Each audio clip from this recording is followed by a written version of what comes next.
far this story travels. Now let's get into it. The apartment smelled like burnt coffee and something Caleb couldn't quite place. Maybe defeat, maybe just Thursday. He sat at the kitchen table with his laptop open, the screen casting blue light across his face, while Brooklyn slept in the bedroom down the hall.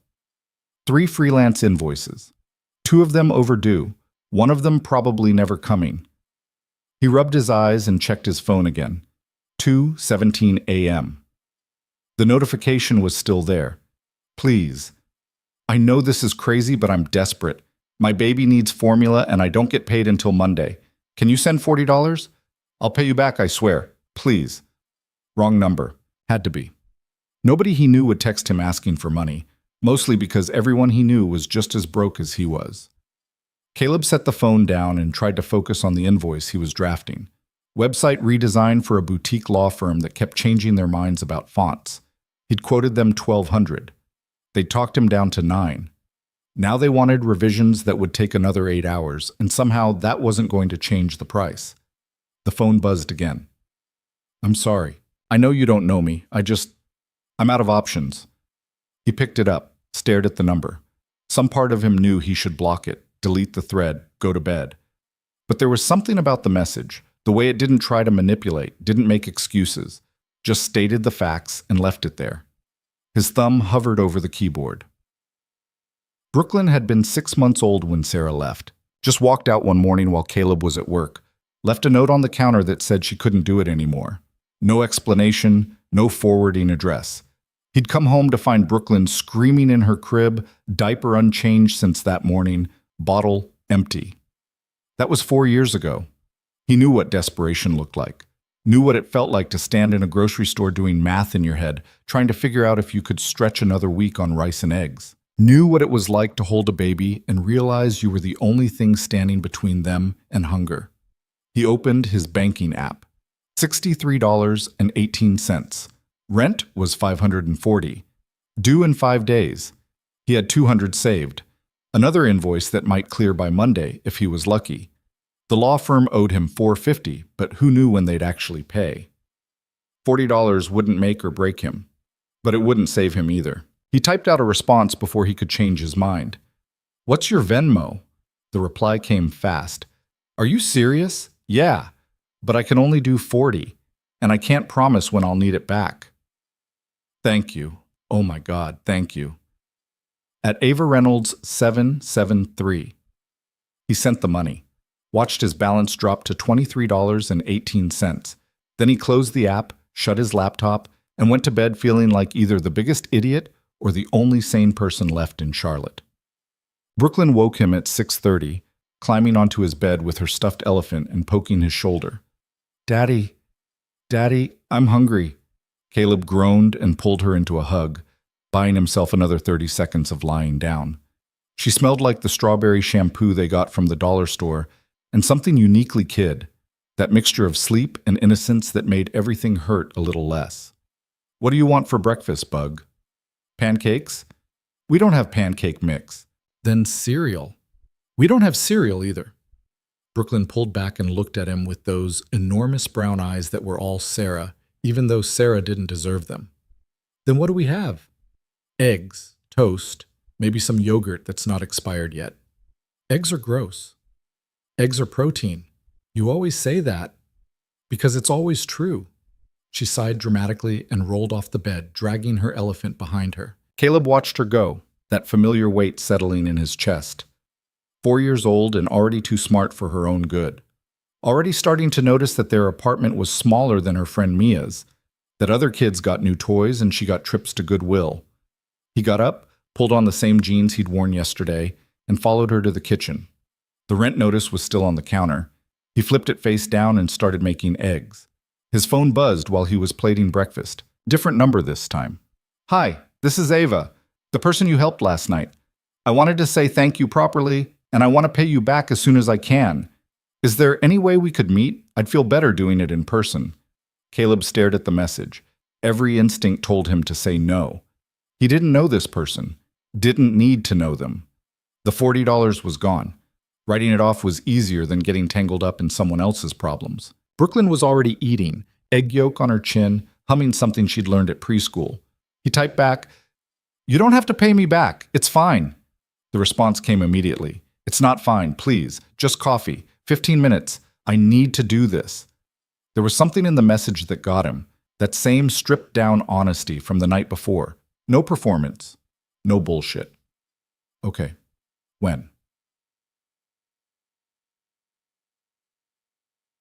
They met at a place called June's on Saturday afternoon. Caleb had never been inside, but he walked past it sometimes when he took Brooklyn to the playground. Small place, older crowd, the kind of coffee shop that served actual food instead of just pastries that cost $8. Brooklyn was with his neighbor, Mrs. Chen, for the afternoon, 70-year-old woman who watched her sometimes in exchange for Caleb fixing things around her apartment. Good deal for both of them, even if it meant he spent his weekends replacing faucets and patching drywall. He got there early, ordered a black coffee because it was the cheapest thing on the menu, and sat by the window. She walked in at exactly 2 o'clock. He knew it was her before she even looked around. Something about the way she carried herself, like she was braced for impact. She had a toddler on her hip, maybe 18 months old, wearing a shirt with a dinosaur on it. Her hair was pulled back in a ponytail that had started to come loose, and she looked exhausted in a way that went deeper than just lack of sleep. Their eyes met. She walked over. "Caleb?" He stood up. "Yeah." "Ava?" She nodded and shifted the kid to her other hip. "This is Mason." "Hey, Mason." Caleb gave the kid a little wave. Mason stared at him with huge eyes and stuck his thumb in his mouth. "Do you want to sit? I can get you something." "I'm fine." But she sat anyway, settling Mason on her lap. The kid immediately started grabbing for the sugar packets in the little container on the table. They looked at each other for a second. Caleb could see her taking him in, the worn flannel, the tired eyes, the general aura of someone barely holding it together. He figured he was doing the same to her. "So," she said finally, "thank you for last night. You have no idea what that meant." "It's really okay. You don't have to." "I do." She reached into her bag, pulled out 2 20s, and set them on the table. "I got paid this morning." Caleb looked at the money, looked at her. "You have a kid. Keep it. We had a deal. We had a desperate text message at 2 in the morning. That's not a deal." Something flickered across her face, not quite a smile, but close. "You always this stubborn? You always this insistent on paying back strangers?" "Only when the stranger saves my ass." Mason grabbed one of the 20s and crumpled it in his fist. Ava gently extracted it and smoothed it out on the table. "Look," Caleb said, "I get it. Pride, independence, all that. But I also get being a single parent and counting every dollar. So unless you're secretly rich and this is some kind of test, I'm telling you, keep the money." She went still. "How did you know I'm single?" "You texted a random number at 2 a.m. asking for formula money. Either you're single or your partner's useless. And if they're useless, you're functionally single anyway." That got a real smile. Small, but real. "Fair. So which is it?" "The first one. His dad's been out of the picture since I was pregnant." "That makes 2 of us." "Well, not pregnant, but the out of the picture part." "How old's your kid?" 4. Brooklyn. "She's with a neighbor right now, or she'd be climbing the walls in here." Ava nodded slowly. Mason had moved on from the sugar packets and was now trying to grab Caleb's coffee cup. Ava intercepted his hand and redirected him toward a plastic toy from her bag. "Can I ask you something?" she said. "Sure." "Why did you send the money? You didn't know me. It could have been a scam." Caleb wrapped both hands around his coffee cup. It had gone lukewarm, but he didn't care. "Because I know what it's like. Not having enough. Making choices between things that shouldn't be choices. And because I figured $40 might ruin my week, but it wouldn't ruin my life. But it might save yours." She didn't say anything for a long moment, just looked at him like she was trying to figure out if he was real. "Well," she said finally, "it did. Save it, I mean. So thank you." "You're welcome." They sat there in a silence that wasn't quite comfortable, but wasn't uncomfortable either. Mason babbled something and reached for Ava's face. She caught his hand and kissed it. "I should go," she said. "I just wanted to meet you and give you this." She pushed the money across the table again. Caleb didn't touch it. "Tell you what. You want to pay me back? Buy yourself debt's work. Good thing this isn't a debt then. She studied him for another second, then scooped up the money and put it back in her bag. You're weird. You know that? I've been told. She stood up, adjusting Mason on her hip. He immediately lunged for the table again, but she caught him. Well, thanks again for being weird. Any time. She was halfway to the door when she turned back. Hey, if you ever need help with something, I don't know what, but something, let me know. I'm good at organizing things, details, that kind of stuff. Caleb felt something shift in his chest. Not quite hope, but adjacent to it. Yeah? Yeah, I owe you. Even if you're too stubborn to admit it. He found himself smiling. I'll keep that in mind.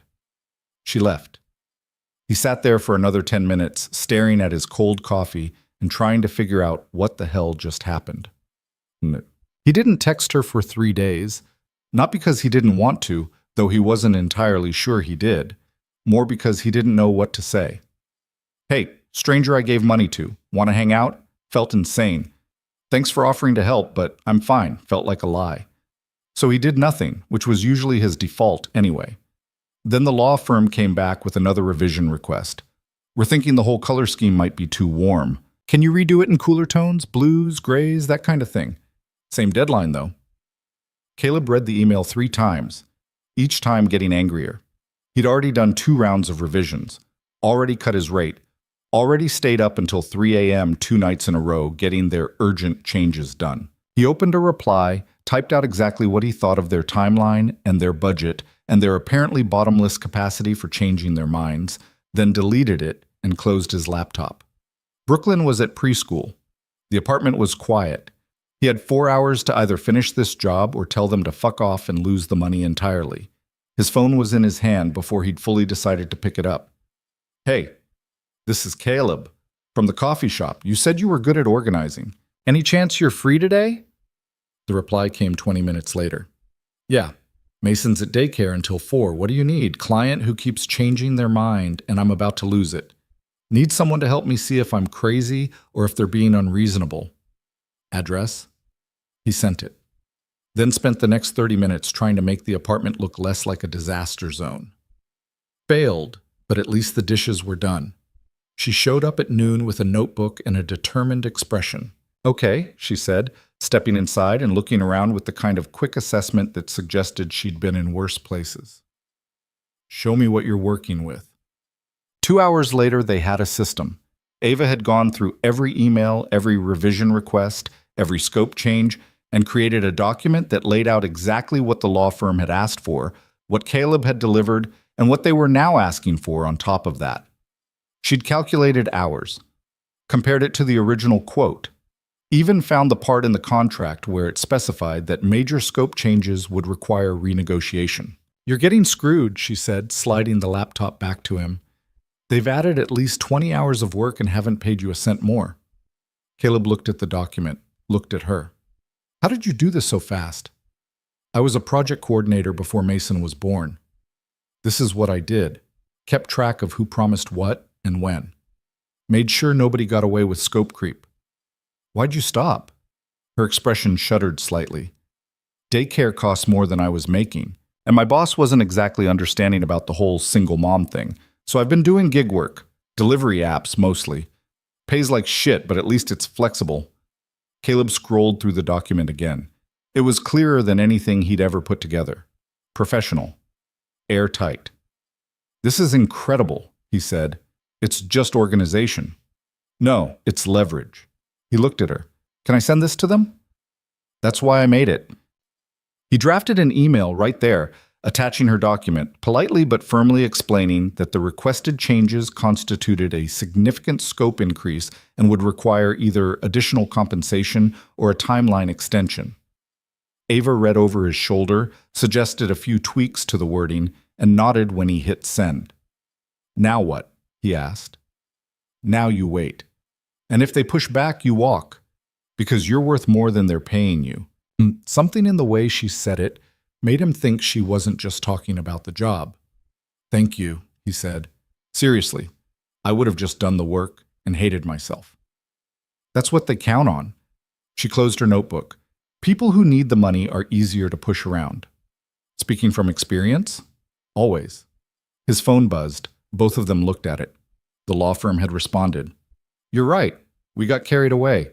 We can extend the deadline to next Friday and add $300 to the invoice. Does that work? Caleb stared at the screen. $300. That plus the original $900 meant he could make rent with something left over. Holy shit, he said. Ava grinned. Told you. People respond to documentation. I need to hire you. It came out before he'd thought it through. But as soon as he said it, he realized he meant it. She blinked. What? I'm serious. I get clients like this all the time. People who don't respect timelines or budgets or the fact that I'm a human being with bills. If you could do this for all of them, just keep track of everything, hold people accountable, I'd actually make a living. Caleb, I don't even know your business. You don't need to. You just did in 2 hours what I've been failing to do for 2 years. She was quiet for a moment, turning it over. What would you pay? Honestly, I don't know yet. But a percentage of whatever I make. So if you help me get more money, you get more money. If I'm barely scraping by, we're both barely scraping by. That's a terrible pitch. I know, but it's honest. She laughed. Actually laughed. It changed her whole face. Okay, let me think about it. Fair. She stood to leave, slinging her bag over her shoulder. I need to get Mason, but send me your client list and your typical rates. Let me see what we're working with. You're actually considering this. I'm actually broke and tired of driving around delivering takeout to people who don't tip. So, yeah, I'm considering it. She left. The apartment felt different after she was gone, less heavy somehow. Caleb pulled up his client list and started putting together a spreadsheet. For the first time in months, he felt something that might have been optimism. He knew better than to trust it, but he let himself feel it anyway. They started small. Ava came over twice a week, Monday and Thursday afternoons when Mason was at daycare and Brooklyn was at preschool. She'd bring her laptop and that same notebook, and they'd go through his projects one by one. She set up a real invoicing system, created templates for contracts, started tracking hours in a way that made sense. Within 2 weeks, she'd gotten him paid for 3 jobs that had been dragging for months. Within 4 weeks, she'd negotiated a rate increase with 2 of his regular clients. Caleb started paying her 15% of everything that came in. Some weeks that was $60. Some weeks it was $200. But it was consistent, which was more than either of them had in a long time. They fell into a rhythm. He'd work on the creative side, design, development, client calls. She'd handle everything else.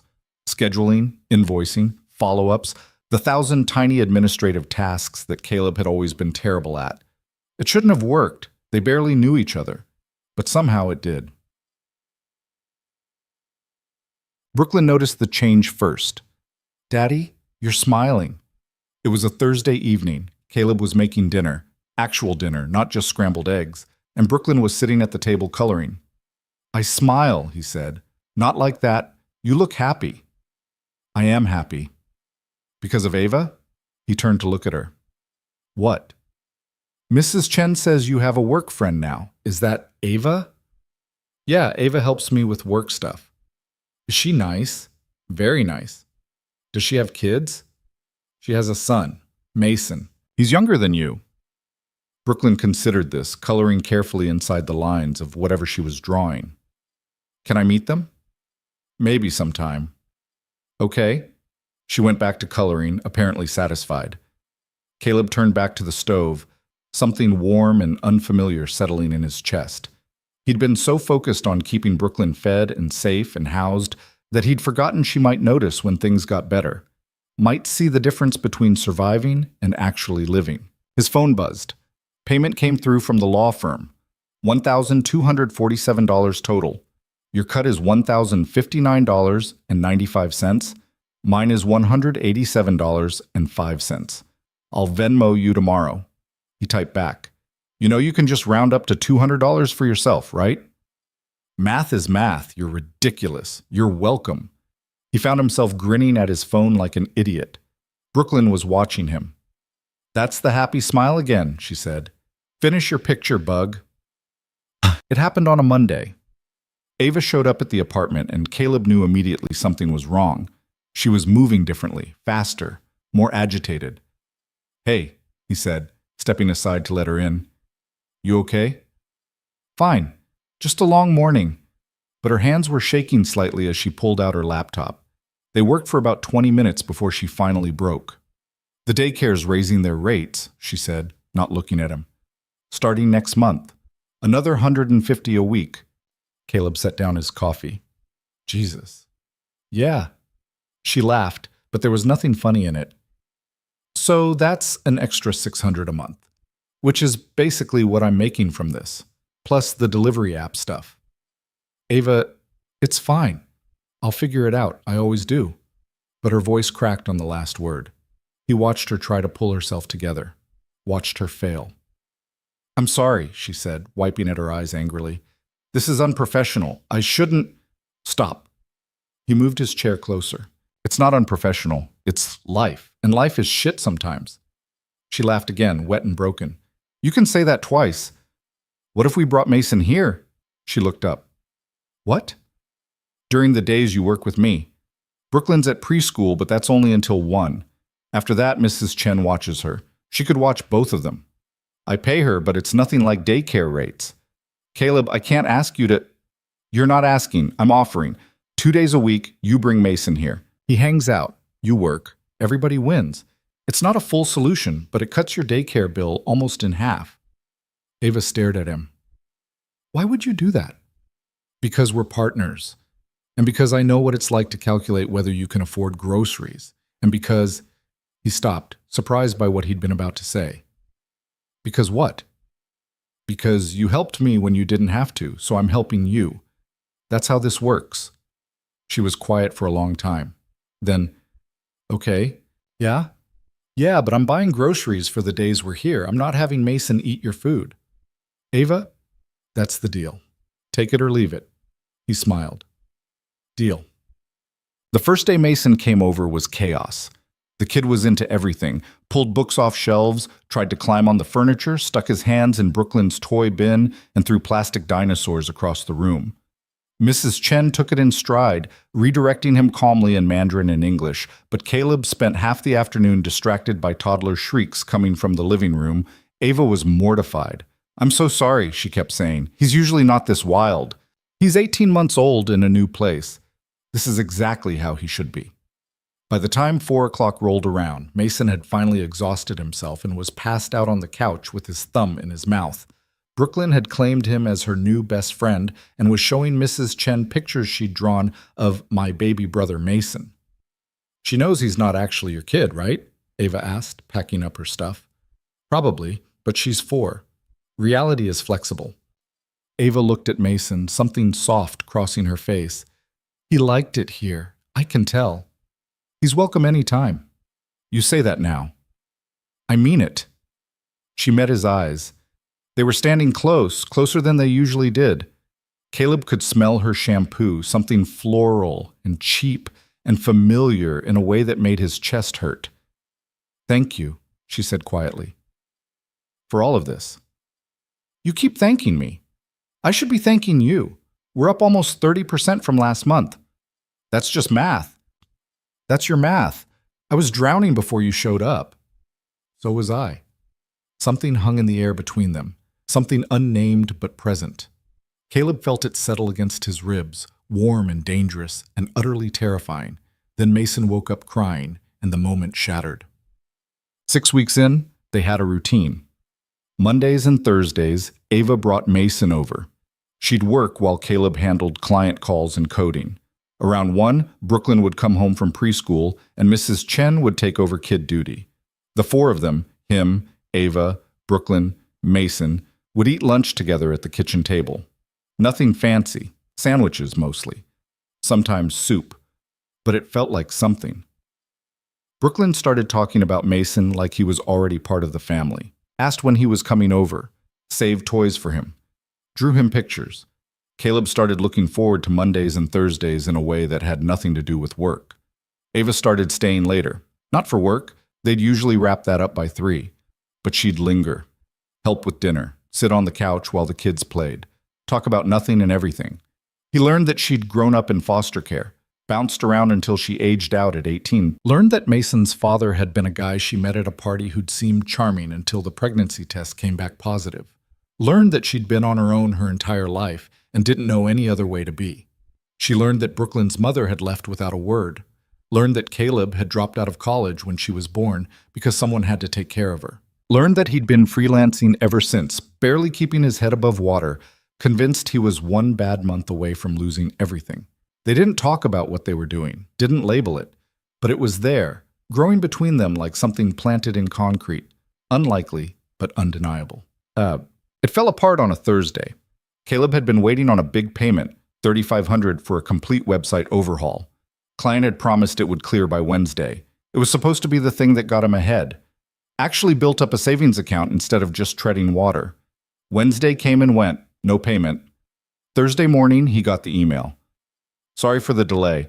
We've decided to go with another developer. We appreciate your initial work and will pay for the consultation hours, but we won't be needing the full build. Consultation hours. They were offering him $300. He'd already put in 40 hours. Ava was sitting across from him when he read it. She watched his face change. What happened? He slid the laptop toward her. She read the email, then read it again. They can't do this. They just did. No, look. She pulled up the contract. You have a termination clause. If they cancel after work has commenced, they owe you 50% of the total. Ava, they're not going to pay. You think I haven't dealt with this before? They'll drag it out, make it expensive to fight, and I'll end up with nothing anyway. So you're just going to take $300 for 40 hours of work? What choice do I have? You fight, you send them the contract. You explain what they owe, I can't afford to fight. It came out louder than he meant it to. I can't afford a lawyer. I can't afford to wait months for money I'm owed. I have rent due in a week, and Brooklyn needs new shoes, and I was counting on that $3,500 to actually breathe for once. So no, I'm not going to fight. I'm going to take the $300 and find another job and keep doing what I've always done, which is barely survive. Ava went very still. Okay. I'm sorry, I didn't mean to. It's fine. She closed her laptop. I should go. Ava, I need to pick up Mason. She was already packing her bag, moving with quick mechanical efficiency. I'll Venmo you my percentage from the Brennan project. We should have that by tomorrow. You don't have to leave. I'm not leaving. I'm going to get my kid. But her voice was flat, distant. She was gone before he could figure out what to say. She didn't come by on Monday. Sent a text instead. Mason's sick. Can't make it. I'll catch up on invoices from home. Thursday.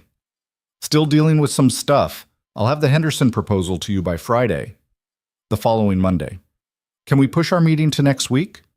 Things are complicated right now. Caleb knew what was happening. He'd done it himself enough times. The slow fade, the careful distance, the polite excuses that really meant I can't do this anymore. He should have let it go, should have respected the boundary she was clearly setting. Instead, he showed up at her apartment on Tuesday afternoon with Brooklyn in tow. Ava's building was worse than his. Third-floor walk-up, paint peeling off the front door, the smell of mildew in the stairwell. He found her unit and knocked. She answered, looking exhausted. Mason was on her hip, red-faced and snotty. Caleb, what are you? We need to talk. Now's really not a good time. I know, I'm sorry, but I can't keep doing this. He gestured vaguely between them. Whatever this is, where you're shutting me out. I'm not shutting you out. I'm giving you space. I don't want space. I want... He stopped. Brooklyn was watching him with those two smart eyes. Can we come in? Just for a minute. Ava hesitated, then stepped aside. The apartment was smaller than his. One bedroom, furniture that looked third-hand, but it was clean, organized. There were drawings on the fridge, toys in a neat bin by the couch. Brooklyn, honey, can you play with Mason for a minute? Ava set the toddler down. There's blocks in that bin. Brooklyn nodded seriously and led Mason to the toys. They settled into some complicated toddler game that involved knocking things over. Ava turned to Caleb. What do you want me to say? I want you to tell me why you're pulling away. I'm not. Yes, you are. And I think I know why. Because I snapped at you. Because I gave up on that client instead of fighting. Because you saw me fold and now you think, what? That I'm weak? That I'm not worth working with? That's not it. Then what is it? She was quiet for a long moment. When she spoke, her voice was careful, controlled. I've been on my own since I was 18, Caleb, and I learned a long time ago that the only person who's going to save me is me. So when I saw you give up, when I watched you just take whatever scraps they offered because fighting felt too hard, it reminded me of every person who's ever let me down, every person who said they'd try and then didn't. I'm not them. How do I know that? We've known each other 2 months. Yeah, we work well together. Yeah, it's been nice, but nice doesn't pay rent. Nice doesn't keep the lights on. And I can't afford to depend on someone who's going to fold the second things get hard. You think I fold? I think you're tired. We both are. And tired people make bad choices. Caleb felt something crack open in his chest. You want to know why I didn't fight that client? It's not because I gave up. It's because I did the math. 300 now versus maybe 1750 in 6 months if I'm lucky. Brooklyn needs shoes today. She needs food tomorrow. I can't wait 6 months for justice. I have to survive right now. I know. And you know what the really fucked up part is? I was actually doing okay until that payment fell through. Because you helped me get organized. Because we were working together. Because for the first time in 4 years, I felt like I wasn't drowning alone. Ava's expression shifted. Caleb, but the second I had a bad day, you disappeared. So who's really giving up here? The words hung between them. Brooklyn and Mason were playing some game that involved a lot of giggling. The sound felt surreal against the tension. You're right, Ava said finally. I did pull away because I got scared. Of what? Of this, of you, of the fact that I was starting to count on Mondays and Thursdays, that I was starting to think about what it would be like if this became something more than just work. She laughed, sharp and bitter. And then you had a crisis, and I realized how much power I'd given you, how much it would hurt if you left. So you left first. Yeah, I left first. She met his eyes. It's what I do. It's all I know how to do. Caleb moved closer, not touching, but close. I'm not going anywhere. You can't promise that. No, but I can promise I'll try, and I can promise that when I have bad days, and I will have bad days, I'm not going to shut you out. I'm going to tell you what's wrong, and we'll figure it out together. Together is a fantasy, Caleb. People don't actually do that. Maybe the people you've known, but I'm asking you to try something different. She looked at him for a long time. He could see her weighing it, calculating the risk. What if it doesn't work, she said finally. Then it doesn't work, but at least we tried. I have a kid. I can't take risks with his stability. I have a kid too, and she's already asking when Mason's coming back, so we're already in this, whether we want to be or not. Ava glanced at Brooklyn and Mason. They'd abandoned the blocks and were now building some kind of fort out of couch cushions. They really do like each other, she said softly. Yeah, they really do. She turned back to him. Okay? Yeah? Yeah. But if you give up on me, if you walk away when things get hard, I'm not giving you a second chance. Same goes for you. Deal. They shook on it. Formal, ridiculous, perfect. Brooklyn looked up from the couch fort. Are you guys done talking? Because we made a castle and you have to see it. We're coming, Bug. The four of them spent the next hour in that tiny apartment, building cushion forts and eating crackers and pretending everything was simple. It wasn't. But maybe it could be. The next few weeks settled into something that felt almost normal. Ava came back to their Monday-Thursday routine, though Caleb could tell she was still testing the edges of it, still half expecting him to disappear. He didn't blame her. Trust wasn't something you built in a day, especially when you'd spent your whole life learning not to need anyone. The work picked up. Caleb landed a project redesigning a restaurant's online ordering system, $1,200 upfront, another $8 on completion. Then a small nonprofit needed a website overhaul. Then a buddy from his old college days referred him to a real estate agent who wanted something sleek and modern. Ava managed all of it, keeping the timeline straight, the invoices flowing, the clients from stepping all over him. By the end of March, Caleb had more money in his account than he'd seen in 2 years. Not rich person money, not even comfortable money, but enough that he could buy Brooklyn new shoes without checking his balance first. Enough that he slept a little easier. Ava's cut grew with it. She was making almost as much from their partnership as she was from the delivery apps, and she'd started talking about dropping some of those shifts. Caleb could see the exhaustion lifting from her shoulders, degree by degree. Could see her start to believe that maybe this thing they'd built might actually last. Brooklyn and Mason became inseparable on workdays. Mrs. Chen started calling them the twins, even though they looked nothing alike, and Mason was barely talking yet. Brooklyn had appointed herself his personal teacher, showing him how to stack blocks, how to color inside the lines, how to sing the alphabet song. Mason followed her around like she was the most fascinating person alive, which Brooklyn absolutely loved. "He's my responsibility," she told Caleb one night at dinner, her tone deadly serious.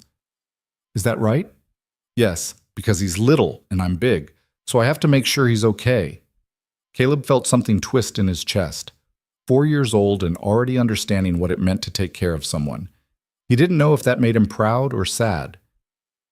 "You're a good friend to him, Bug." "I know." She took another bite of mac and cheese. "Daddy, can Ava and Mason come over on Saturday?" "It's not a work day, Brooklyn." "I know, but we could just hang out, like friends do." "I'll ask Ava." "Okay, but tell her we really want them to come." He did ask. That night, after Brooklyn was in bed, sitting on the couch with his phone in his hand and trying to figure out how to phrase it, they'd been careful about keeping things professional, even as the line between work and friendship blurred. But Brooklyn was right. They were friends now. More than that, maybe, though neither of them had said it out loud. He typed it out 3 different ways before settling on, "Brooklyn wants to know if you and Mason want to come over Saturday. No work, just hanging out. No pressure if that's weird." Ava's response came 10 minutes later. "Mason's been asking about Brooklyn too." "What time?" "Whenever works for you." 10? Perfect. He set the phone down and sat there in the dark apartment, trying to name what he was feeling. It wasn't quite happiness. That felt too big, too fragile. But it was adjacent to it, close enough to make him nervous. Saturday morning came with the kind of bright April weather that made Charlotte almost pretty. Caleb cleaned the apartment, which mostly meant shoving things into closets and hoping nobody looked too closely. Brooklyn helped by arranging her toys in elaborate patterns that she insisted were decorations. "It has to be perfect," she said, moving a plastic dinosaur 2 inches to the left. "They've been here before, Bug. They know what the place looks like." "But this is different. This is a play date." "You know Ava's a grown-up, right? Grown-ups don't have play dates." Brooklyn gave him a look that suggested she thought he was being deliberately dense. "Everyone has play dates, Daddy. That's just called hanging out." He couldn't really argue with that.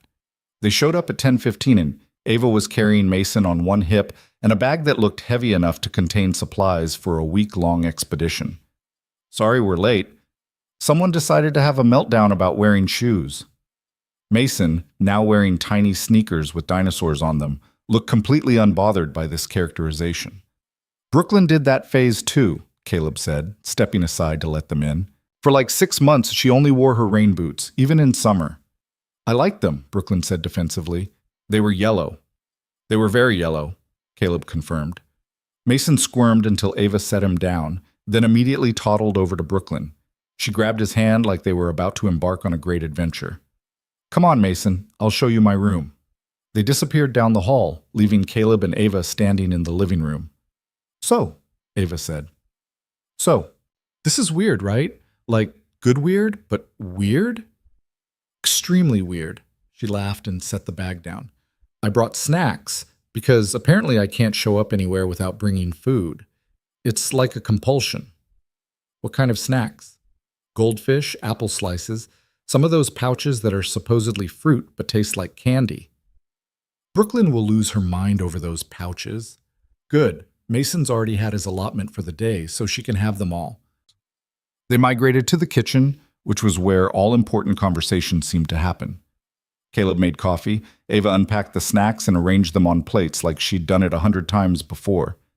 "You didn't have to do all this," Caleb said. "I know, but I wanted to contribute something. Old habit, I guess." "From foster care?" She nodded, not quite meeting his eyes. You learn pretty quick that if you don't bring something to the table, people stop inviting you. So I always brought something, even if it was just, I don't know, being useful, being quiet, not taking up too much space. Caleb set down the coffee pot. You know you don't have to do that here, right? You could show up empty-handed and demanding and taking up all the space in the world, and we'd still want you here. I'm working on believing that. Take your time. Shrieks of laughter erupted from Brooklyn's room. They both turned toward the sound. Should we check on them? Ava asked. Probably, but let's give it another minute. If nobody's crying, they're fine. They stood there drinking coffee, listening to the kids play, and Caleb thought about how strange it was that this felt so natural. 2 months ago, Ava had been a wrong number. Now she was standing in his kitchen like she belonged there, and he couldn't imagine the space without her. Can I ask you something? He said. Sure. What made you text me that night? Like, how did you even get my number? Ava's face did something complicated. I was trying to text someone from this mom group I'm in. We talked about helping each other out in emergencies. I must have mistyped the number. By the time I realized it wasn't her, you'd already responded. You almost deleted it, didn't you? How'd you know? Because I almost didn't respond, sat there for like 10 minutes trying to talk myself out of it. What changed your mind? He thought about that, about the desperation in her message, about Brooklyn sleeping in the next room, about knowing exactly what it felt like to be out of options. I guess I figured if I was in your position, I'd want someone to take the chance. That's a really trusting worldview for someone who's been screwed over as much as you have. Who says I'm trusting? Maybe I'm just stupid. You're not stupid. You sure about that? I give money to strangers and let random people reorganize my business. Random people who increased your income by 40%. Fair point. Brooklyn appeared in the doorway, Mason trailing behind her. We're hungry. You just had breakfast 2 hours ago. That was old hunger. This is new hunger. Ava covered her mouth to hide a laugh. Caleb pulled out the snacks she'd brought and arranged them on the coffee table. The kids descended like tiny locusts, grabbing handfuls of goldfish and apple slices with the kind of focused intensity usually reserved for actual emergencies. So, what do you want to do today? Caleb asked. Brooklyn looked up, cheeks full of goldfish. Playground. It's kind of cold out. It's sunny. Sunny and cold aren't mutually exclusive. I don't know what that means, but I still want to go to the playground. Caleb looked at Ava. She shrugged. I'm game if you are. 20 minutes later, they were at the small park 3 blocks from Caleb's apartment. It wasn't much. A rusty swing set, a slide that had seen better days, and a sandbox that definitely housed more cat shit than any parent wanted to think about. But the kids loved it. Brooklyn raced toward the swings with Mason toddling after her as fast as his little legs could carry him. Be careful, Ava called after them reflexively. They're fine, Caleb said. Brooklyn knows the rules. What rules? Don't eat the sand. Don't push other kids. If someone's being mean, come get me instead of hitting them. Those are good rules. Learned them the hard way. They sat on the bench at the edge of the playground, close enough to supervise but far enough to give the kids space. The sun was warm on Caleb's face, even though the air had that bite that meant winter wasn't quite done yet. This is nice, Ava said quietly. Yeah? Yeah, I don't do this enough. Just sit. Watch Mason play without worrying about what needs to happen next. You're always worrying about what's next. Survival trait, hard to turn off. I get that. They watched Brooklyn help Mason onto the slide. He was too small to climb the ladder himself, so she basically carried him up step by step with the kind of determined care that made Caleb's throat tight. She's really good with him, Ava said. She's good with everyone. Gets that from her mom, probably. Before Sarah left, she was... He stopped. They didn't talk about Sarah much. Didn't talk about Mason's dad at all. It felt like an unspoken rule. She was what? Ava prompted gently. Warm. People liked her. She could walk into a room and make everyone feel like they mattered. I always envied that. So what happened? Caleb watched Mason go down the slide, shrieking with delight. I don't know. She just woke up one day and decided she didn't want this life anymore. The baby, the struggling, the tiny apartment. Me. She didn't want any of it. Did she say that? Didn't have to. She left a note that said, I can't do this anymore. And that was it. Never came back. I tried calling, texting, nothing. It's like she just erased us. Ava was quiet for a moment. Do you miss her? No, I did at first, but mostly I was just angry. Still am, if I'm honest. Not for leaving me, but for leaving Brooklyn. Kid didn't ask for any of this. None of us did. Yeah. Brooklyn was showing Mason how to pump his legs on the swing now, even though he was way too little to actually swing by himself. She'd push him gently, then run around to the front and clap like he'd just performed a miracle. What about you? Caleb asked. You ever hear from Mason's dad? Nope. He blocked me when I told him I was pregnant. Classy, right? Did you want him to be involved? Not really. Maybe at first. But once I realized what kind of person he was, someone who'd just disappear when things got complicated, I figured Mason was better off without him. You're probably right. I know I'm right. I spent enough time in the system watching kids wait for parents who were never coming back. I won't do that to Mason. Won't let him hope for something that's never going to happen. There was something fierce in her voice, protective. Caleb understood it completely. He's lucky to have you, he said. We'll see. Ask me again in 10 years when he's in therapy complaining about his childhood. If that's your bar for success, I'm already failing. She laughed. Actually laughed. It changed her whole face, made her look younger. We're all failing. That's what parenting is, strategic failure management. That should be on a bumper sticker. Right next to, my kid learned sarcasm from me and I'm not sorry. Mason fell off the swing. Not hard. He basically just slid off the seat and landed on his butt in the mulch. But he immediately started crying, that heartbroken wail that only toddlers can produce. Ava was up and moving before Caleb could blink. She scooped Mason up, checked him for injuries, brushed the mulch off his pants. You're okay, baby. You're okay. Just a little tumble. Mason buried his face in her shoulder, still crying but already starting to wind down. Brooklyn had abandoned the swings and was hovering anxiously nearby. Is he hurt? He's fine, Ava assured her. Just scared. I didn't push him too hard, did I? No, honey. You were being very gentle. He just lost his balance. Brooklyn looked relieved. She patted Mason's back with one small hand. It's okay, Mason. Falling happens sometimes. You're very brave. Mason lifted his head, snot running down his face, and reached for Brooklyn. Ava carefully transferred him over, and Brooklyn staggered under his weight, but held on. I got you, she told him seriously. You're safe. Caleb felt something crack open in his chest. Ava met his eyes over the kids' heads, and he could see she was feeling it too. That terrifying, wonderful realization that this thing between them had stopped being just about survival and started being about something else entirely. They stayed at the playground for another hour. By the time they headed back to the apartment, both kids were exhausted and whiny. Mason fell asleep in Ava's arms halfway home. Brooklyn was dragging her feet, complaining that her legs were tired. Want me to carry you? Caleb offered. I'm too big for that. You're 4. That's basically grown up. Right. My mistake.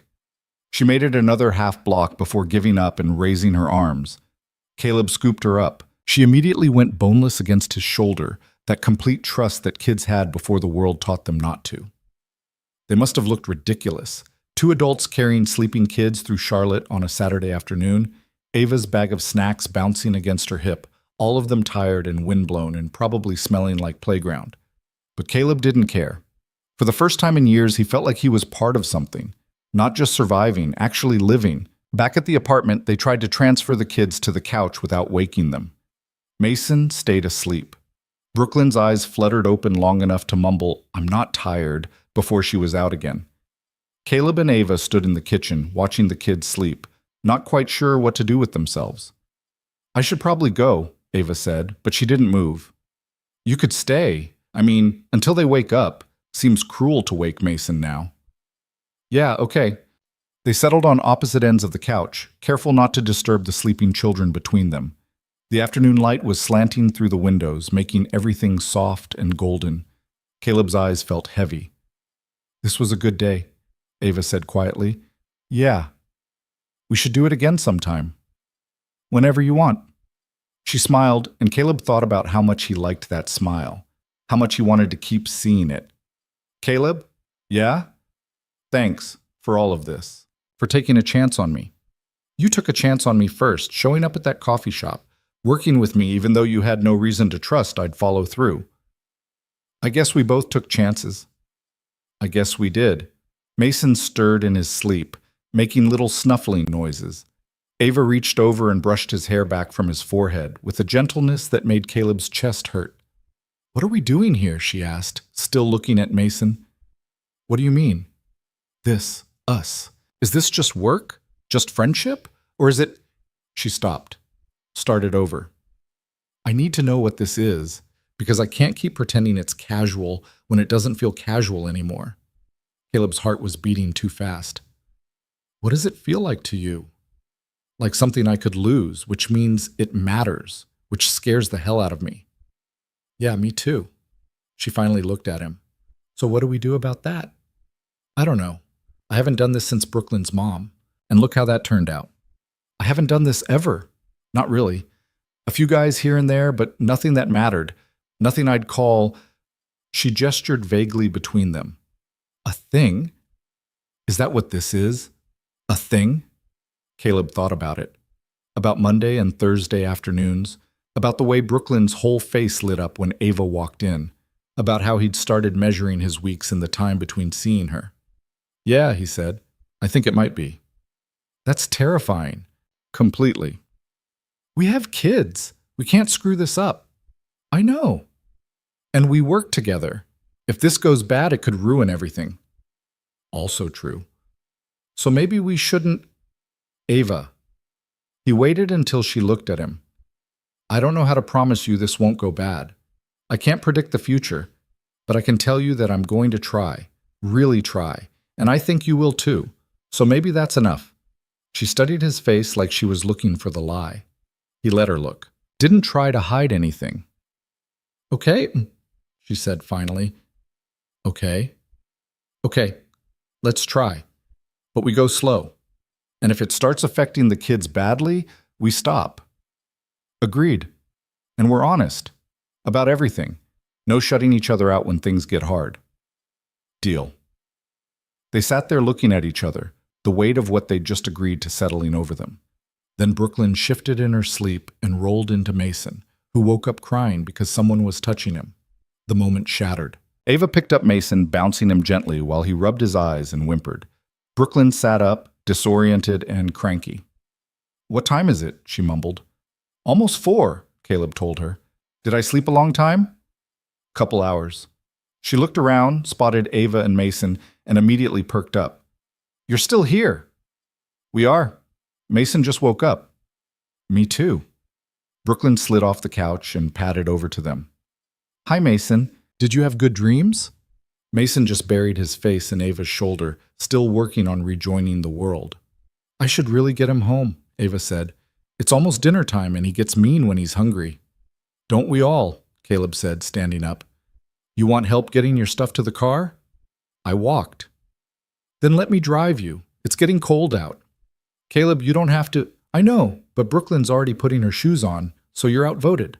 Sure enough, Brooklyn was by the door, shoving her feet into her sneakers with the kind of determination that suggested arguing was futile. They piled into Caleb's beat-up Honda, Ava in front with Mason in her lap since they didn't have a car seat, Brooklyn in the back narrating everything they passed like she was giving a tour of Charlotte. The drive to Ava's place took 12 minutes. Caleb pulled up in front of her building and put the car in park. "Thanks for today," Ava said. "Brooklyn, thank you for being such a good friend to Mason." "You're welcome. Can we do it again next Saturday?" Ava glanced at Caleb. He shrugged. "I'm free if you are." "Same time?" she asked.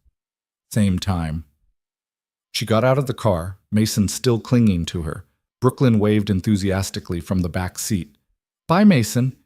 "Bye." "Ava, see you on Monday." Caleb watched them disappear into the building, then pulled away from the curb. "Daddy?" "Yeah, Bug? I really like them." "Me too." "Is Ava your girlfriend now?" Caleb nearly drove into a mailbox. "What?" "You were holding hands when you thought I was asleep." "We were not." He stopped, thought back. They might have been. He honestly couldn't remember. "It's okay if she is," Brooklyn continued. "I think she's nice, and Mason's my favorite. I'm glad you like them. Do you like Ava the way grown-ups like each other?" Like the special way? Brooklyn, you're 4. How do you even know about this stuff? Mia's mom has a boyfriend. Mia says they kiss and hold hands and go on dates. Is that what you and Ava are going to do? Caleb gripped the steering wheel and tried to figure out how to explain adult relationships to a preschooler when he barely understood them himself. I like Ava very much, he said carefully, and we're figuring out what that means. But it's going to be slow, and it's not going to change anything about you and me. You're still the most important person in my life. Always. I know, Daddy, but you can have more than one important person, like how I have you and Mrs. Chen, and now Mason and Ava. That's very wise, Bug. I know. She was quiet for a moment, then, if you marry Ava, will Mason be my brother? Nobody's getting married, Brooklyn. But if you did, then yeah, I guess he would be. Good. I want a brother. Caleb pulled into their building's parking lot and killed the engine. Brooklyn was already unbuckling herself, ready to bounce back to their apartment like the conversation hadn't just fundamentally altered Caleb's entire understanding of what they were building. That night, after Brooklyn was in bed, Caleb sat on the couch with his phone in his hand. He typed out a message to Ava and deleted it 3 times before finally just sending, "Today was really good." Her response came 5 minutes later. "Yeah, it really was. Same time next Saturday? It's a date." He stared at that last word. Date. They were dating now, apparently, or something close to it. The thought should have terrified him. And it did, a little. But underneath the fear was something else, something that felt suspiciously like hope. He set the phone down and let himself feel it. The next Monday, Ava showed up with Mason and a new kind of energy. Not nervous, exactly, but aware. Like they were both hyper-conscious of what they'd admitted on Saturday and weren't quite sure how to act around each other now. "Hi," she said, standing in the doorway with Mason on her hip. "Hi yourself." "So, work?" "Work. Right, we should do that." They settled into their usual spots at the kitchen table, but everything felt different. Caleb kept catching himself watching her, the way she bit her lip when she was concentrating, the way she absently played with Mason's hair while she typed. A few times he looked up to find her watching him too. "This is weird," she said finally. "Super weird. We should probably talk about it." "Probably." Neither of them moved. Mason was playing with blocks on the floor, completely oblivious to the tension in the room. "I don't know how to do this," Ava admitted. "The whole, whatever this is, dating, I guess, while also working together and being parents and trying not to screw everything up." "I don't either, but I figure we make it up as we go." "That's a terrible plan." "You got a better one?" She thought about it.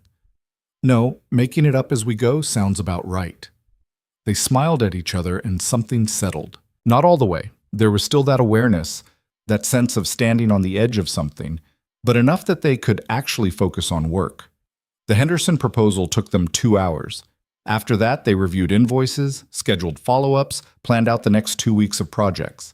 By the time Brooklyn got home from preschool, they'd fallen back into their rhythm. Different now, but still theirs, Mrs. Chen collected both kids and took them to her apartment, giving Caleb and Ava space to finish up. They were packing up their laptops when Ava's phone rang. She glanced at the screen and went pale. "What's wrong?" Caleb asked. "It's the daycare." She answered it. "Hello?" "Yes, this is Ava Reynolds." Caleb watched her face change as she listened, watched the color drain completely. "Are you sure? There's no—" Okay, I understand. I'll figure something out. Thank you for letting me know." She hung up, sat there staring at nothing. "Ava, they're closing, the daycare, end of the month, some kind of licensing issue. They didn't go into detail, but basically they're done." "Shit." "Yeah." She laughed, but it was hollow. "I have 2 weeks to find a new place for Mason, in Charlotte, where wait lists are 6 months minimum and deposits are more than I make in a month." "What about bringing him here full time, not just Mondays and Thursdays, every day?" Caleb, I can't ask you to." "You're not asking, I'm offering. Mrs. Chen already watches both of them 2 days a week. We can figure out the other 3. Maybe split them. I'll take some days, you take some days. We make it work." That's insane. You can't just rearrange your whole life because my daycare fell through. Why not? You rearranged yours when my client bailed. This is what we do. We help each other. She looked at him for a long moment. This is happening really fast. I know. What if we're making a huge mistake? Then we make it together. Something in her expression cracked, not breaking, softening. Okay. Yeah? Yeah. But we're writing this down. Who has Mason, when, backup plans, emergency contacts, all of it? We're not winging childcare. Wouldn't dream of it. They spent the next hour creating a schedule. Caleb would take Mason Mondays and Wednesdays. Ava would rearrange her delivery shifts to cover Tuesdays and Fridays. Thursdays they'd trade off depending on who had more work. Mrs. Chen agreed to help on the days when both of them were slammed, though they tried to minimize that. It wasn't perfect, but it was something. This is actually happening, Ava said, looking at the schedule they'd built. Yeah. We're co-parenting, kind of. Kind of. That's a really big step for people who just agreed they were dating like 3 days ago. We've never done anything in the right order. Why start now? She laughed, and this time it was real. Fair point. They told the kids that night. Brooklyn was thrilled. Mason didn't fully understand, but seemed happy that Brooklyn was happy. Mrs. Chen just nodded like she'd seen this coming from a mile away.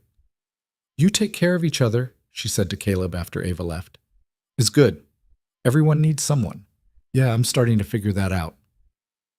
The first week of the new arrangement was chaos. Mason had a meltdown on Tuesday because Ava wasn't there. Brooklyn got jealous on Wednesday because Caleb was paying too much attention to Mason. Schedules conflicted. Meals got burned. Someone was always crying about something, but they figured it out. Slowly, imperfectly, but they figured it out. By Friday, they had a rhythm, not smooth, but functional. And when Ava showed up that evening to pick up Mason, she looked different. Lighter, maybe. How'd it go? She asked. He threw a toy at my head, refused to eat anything except crackers, and told me no approximately 400 times. So a normal day with a toddler. Exactly. Caleb handed over Mason, who immediately curled into Ava's shoulder. But we survived. That's all we can ask for. She was about to leave when Caleb caught her hand. Hey, you want to get dinner sometime? Just us. No kids. Like a date? Yeah, like a date. She smiled. Okay. When? Saturday? We can do the playground thing in the morning, then Mrs. Chen can watch both of them for a few hours. You already asked her, didn't you? I might have mentioned it. You're very presumptuous. Is that a yes? That's a yes. Saturday came with rain. They skipped the playground and instead built a massive blanket fort in Caleb's living room, all 4 of them crammed inside with flashlights and snacks. Brooklyn appointed herself the fort queen. Mason was the royal guard. Caleb and Ava were apparently peasants who had to bring offerings of goldfish. This is very elaborate, Caleb whispered to Ava. She takes her role very seriously. Should we be concerned? Only if she starts demanding taxes. Mrs. Chen collected the kids at 5. Brooklyn gave Caleb a very knowing look on her way out the door. Have fun on your date, Daddy. We're just getting dinner. That's what a date is. He couldn't really argue with that. Ava had gone home to change. She showed up at 6 wearing jeans and a sweater that Caleb had never seen before, her hair down instead of pulled back. She looked nervous. Hi, she said. Hi. You look nice. Thanks. So do you. They stood there for a second, suddenly awkward. So where are we going? She asked. There's a Thai place about 10 minutes from here. Nothing fancy, but the food's good and it's quiet. Sounds perfect. The restaurant was exactly as advertised, small, warm, half-empty on a Saturday evening. They got a table in the back, ordered too much food because neither of them could decide. Spent the first 10 minutes making small talk about work and kids and the weather. Then Ava set down her water glass and looked at him. Okay, this is ridiculous. We've spent almost every day together for 2 months. We're raising each other's kids. Why are we acting like strangers? Because it feels different now. Why?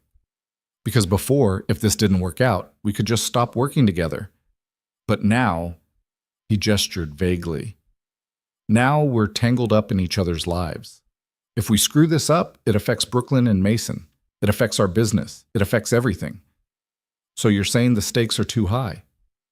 I'm saying I'm terrified of losing this. Ava reached across the table and took his hand. Me too. But we can't let fear make our decisions. We'll just end up back where we started, alone and barely surviving. Is this your way of saying we should jump off the cliff? I think we already did. Now we just have to figure out how to land. The food came. They ate and talked about real things, childhood, dreams, all the ways they'd failed and kept going anyway. Ava told him about aging out of foster care at 18 with nothing but a garbage bag of clothes and $200. About sleeping in her car for 3 months while she saved up for a deposit on an apartment.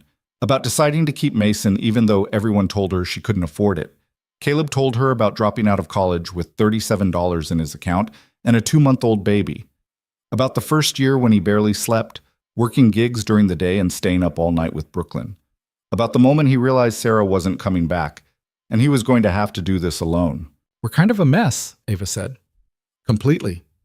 But we're making it work. Yeah, we really are. They skipped dessert and drove back to his apartment. Mrs. Chen had both kids asleep on the couch, some animated movie playing quietly on the TV. They were very good, she reported. Ate dinner, played nice, went to sleep like angels. Thank you, Mrs. Chen, seriously. She just patted his arm and shuffled back to her own apartment. Caleb and Ava stood in the living room looking at their sleeping kids. I should get Mason home, Ava whispered, or you could stay, just until he wakes up, no pressure. She looked at him.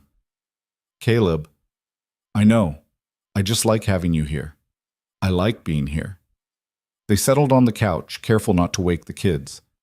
Ava leaned into him, her head on his shoulder, and Caleb wrapped an arm around her. This is nice, she murmured. Yeah. Scary, but nice. Yeah. They sat like that for a long time, watching Brooklyn and Mason sleep, both of them thinking about all the ways this could go wrong, and choosing, for now, to focus on all the ways it might go right. The weeks after that first real date settled into something that felt dangerously close to normal. Caleb caught himself looking forward to Mondays and Thursdays with an intensity that should have scared him, but didn't. Ava would show up with Mason and that same worn laptop bag, and they'd fall into their routine like they'd been doing it for years instead of months. The business kept growing. Small projects turned into bigger ones. One-off clients became regulars. By the end of May, they'd brought in more money than Caleb had made in the previous 6 months combined. It still wasn't enough to feel comfortable, but it was enough to breathe. Ava started bringing ideas to the table that went beyond just organization. She noticed patterns in what clients asked for, suggested services they could offer, pushed Caleb to raise his rates because he was consistently undercharging. You're too nice, she told him one afternoon while they were reviewing a proposal. This website redesign? You quoted them $1,800. It should be at least $25. They'll go somewhere else. Let them. We don't need clients who don't value the work. That's easy to say when you're not the one who has to make rent. Caleb, we're both making rent now. Barely, but we are. So we can afford to be selective. He looked at the proposal again. She was right. The scope was bigger than he'd initially calculated. Okay, $2,500. Final offer. Thank you. Was that so hard? Physically painful, actually. She grinned and went back to typing. Caleb watched her for a moment, that familiar warmth spreading through his chest. He still wasn't used to having someone in his corner, someone who pushed him to be better instead of just accepting whatever he settled for. Brooklyn noticed the change too. She started talking about Ava and Mason like they were permanent fixtures, not just visitors. When are they coming over next? She asked, at breakfast one Tuesday. Thursday. That's forever. It's 2 days, Bug. Like I said, forever. She took another bite of cereal. Can Mason sleep over sometime? I don't know. That's something we'd have to ask Ava. Why don't you just ask her to move in? Then Mason would be here all the time. Caleb nearly choked on his coffee. Brooklyn, that's not how it works. Why not? You like her. She likes you. We all like each other. Mrs. Chen says that's what matters. Mrs. Chen needs to stop giving you relationship advice. She's very wise. She's very meddlesome. But Brooklyn's question stuck with him. The apartment did feel emptier on the days Ava wasn't there. and he'd caught himself imagining what it would be like to wake up with her there, to share morning coffee before the kids got up, to not have to coordinate schedules just to see each other. He pushed the thought away. Too fast. Too much. They were still figuring this out. Thursday came and Ava showed up looking stressed. Mason was fussy, whining and clinging to her leg while she tried to set up her laptop. "Sorry," she said, bouncing him on her hip. "He's been like this all morning. I think he's getting molars." "You want me to take him? Let you work?" "Would you? I have 3 invoices that needed to go out yesterday, and I can't concentrate with him like this." Caleb took Mason, who immediately reached for his face with sticky toddler hands. "Hey, buddy, you having a rough day?" Mason just whimpered and stuck his thumb in his mouth. "Come on, let's see if we can find something to distract you." He spent the next hour entertaining Mason with increasingly ridiculous tactics. Toys didn't work. Books got thrown. Eventually, Caleb just started making stupid faces and voices, which got a few reluctant giggles. Ava looked up from her laptop at one point, watched them for a moment, then smiled. "You're good with him." "I'm mostly just making an idiot of myself." "That's 90% of parenting." "The other 10? "Hoping they turn out okay despite us." Mason finally crashed around noon, exhausted from his own tantrum. Caleb laid him on the couch with a blanket, and he was out immediately. "Thank you," Ava said quietly. "I couldn't have gotten those done with him like that. It's what we do, right? Tag team." "Yeah." She closed her laptop. "But still, thank you." They worked in comfortable silence for a while, the only sound Mason's soft breathing and the occasional car passing outside. It felt domestic in a way that should have been terrifying but wasn't. Brooklyn got home from preschool at 1, full of energy and stories. She saw Mason asleep and immediately went into whisper mode, tiptoeing over to show Caleb a painting she'd made. "It's our family," she said proudly. Caleb looked at the painting. 4 stick figures, 1 tall, 1 medium, 2 small. "That's me, and you, and that's Ava and Mason. We're all together. See? I made us a house and everything." Ava had gone very still. Caleb looked at her, saw something complicated crossing her face. "That's beautiful, Brooklyn," she said softly. "You can have it if you want. For your apartment." "I'd love that. Thank you." Brooklyn beamed and carefully set the painting aside to dry. Then she went to play in her room, leaving the adults alone with the implications of what she'd just drawn. "She thinks we're a family," Ava said. "Yeah. Is that... are we?" Caleb thought about it. About Monday and Thursday afternoons. About splitting childcare and sharing meals and the way Mason had started calling him Cal because he couldn't quite manage the full name. About how Brooklyn lit up every time Ava walked in the door. "I think maybe we are," he said. "Not in any traditional way, but yeah, I think we might be." Ava nodded slowly. "That's terrifying. Completely. But also kind of nice?" "Also that." She moved closer, took his hand. They sat like that for a while, not saying anything, just existing in the weight of what they were building. Mason woke up crying. The moment shattered, replaced by the immediate need to comfort a cranky toddler. But something had shifted. An acknowledgement that this thing between them had grown beyond just convenience or attraction into something that involved everyone. That night, after Ava and Mason left, Brooklyn brought it up again. "So are we a family now?" "What makes you ask that, Bug?" "Because that's what it feels like, when they're here, like we're all together." Caleb sat down next to her on the couch. "Do you want us to be a family?" "Yeah, I like Ava. And Mason's fun even when he's being a baby about stuff." "He is a baby." "That's what I said." She looked at him seriously. "Do you want us to be a family?" "I think so, yeah." "Then we are. That's how it works, right? You just decide?" "It's a little more complicated than that." "Why? If everyone wants it, why does it have to be complicated?" Caleb didn't have a good answer for that. Out of the mouths of 4-year-olds, apparently. The next few weeks, things intensified. Not in a bad way, just in the way that happened when you stopped pretending something was casual and started treating it like it mattered. They spent more time together. Ava started keeping spare clothes at Caleb's apartment. He started knowing Mason's schedule as well as Brooklyn's. They had their first real fight in June. It was stupid. The kind of argument that wouldn't have meant anything if they weren't both exhausted and stressed. Caleb had forgotten to follow up with a client who needed revisions. Ava had reminded him twice, but it slipped his mind. The client got annoyed and threatened to take their business elsewhere. "How did you forget?" Ava asked, her voice tight with frustration. "I sent you 3 reminders. I put it on the calendar. I literally told you this morning. I had other things going on. Brooklyn had a doctor's appointment and Mason needed—" "Don't put this on the kids. You just didn't prioritize it." "I'm doing the best I can, Ava. I can't remember everything. That's literally my job, to help you remember everything. But I can't do it if you're not going to meet me halfway." I am meeting you halfway. I'm juggling a million things and sometimes one slips through. That's life." "No, that's carelessness. And it costs us clients. Costs us money we can't afford to lose." "You think I don't know that? You think I'm not aware every single day that we're one mistake away from falling apart?" She stopped, looked at him. "Is that what you think? That we're about to fall apart?" "I don't know, maybe. Everything good in my life eventually does." "So you're just waiting for it to happen with us?" "I'm not waiting for anything. I'm just being realistic." "No, you're being a coward. You're so convinced this won't last that you're not even trying to make it work." That hit harder than it should have. "That's not fair."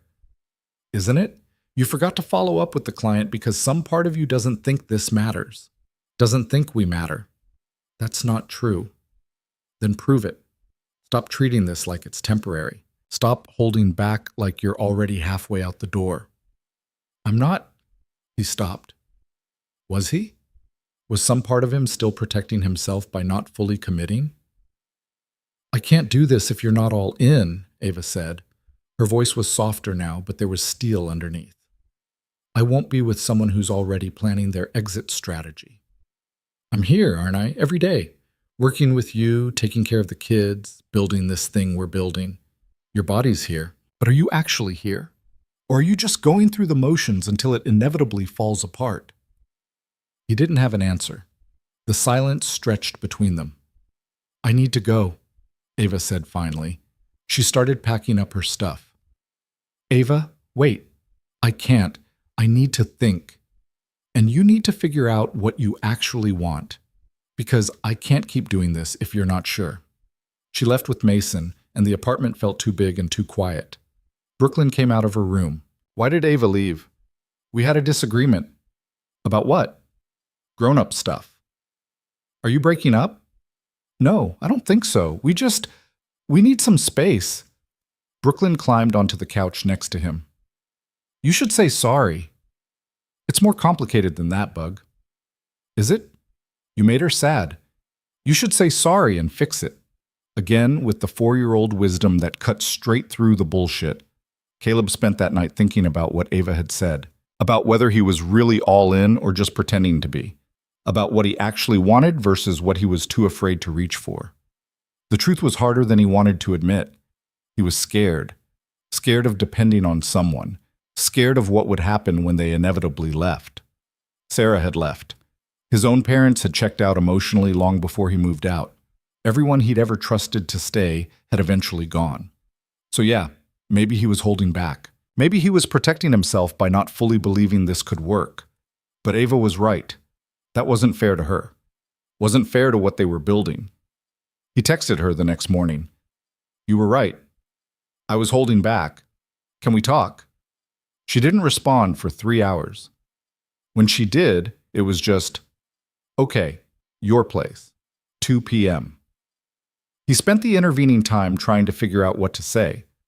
How to explain that he was terrified but wanted to try anyway. That she mattered more than his fear, but he didn't know how to turn off the part of him that was always waiting for disaster. She showed up at 2 exactly. No Mason this time. He was with a neighbor. This was just them.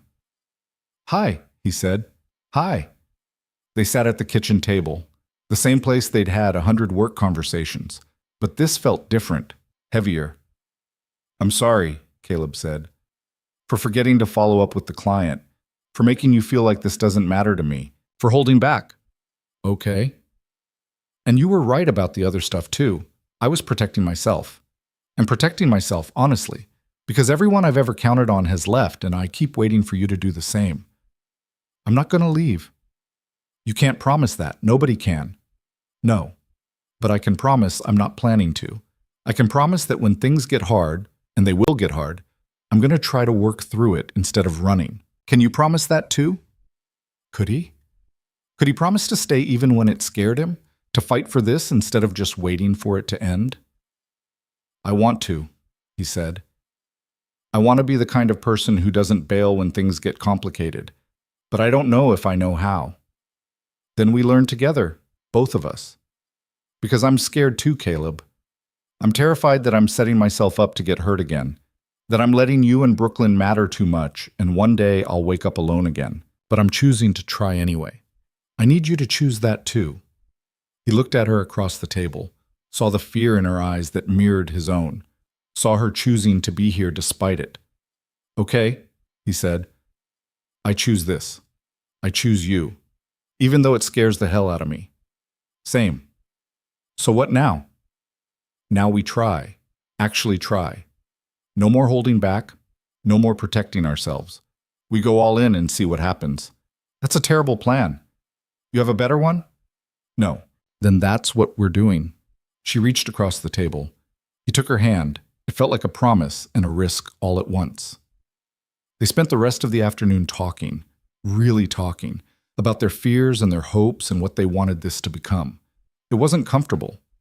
Ava cried twice. Caleb almost walked away once because it was too much vulnerability at once. But they stayed. Both of them. And by the time the sun started setting, something had shifted. I should go get Mason, Ava said. But can I come back? Later, after the kids are asleep? Yeah, I'd like that. She left. Came back 3 hours later with Mason already in his pajamas, half asleep on her shoulder. Brooklyn was already down for the night. They put Mason on the couch with blankets and pillows, and he didn't even stir.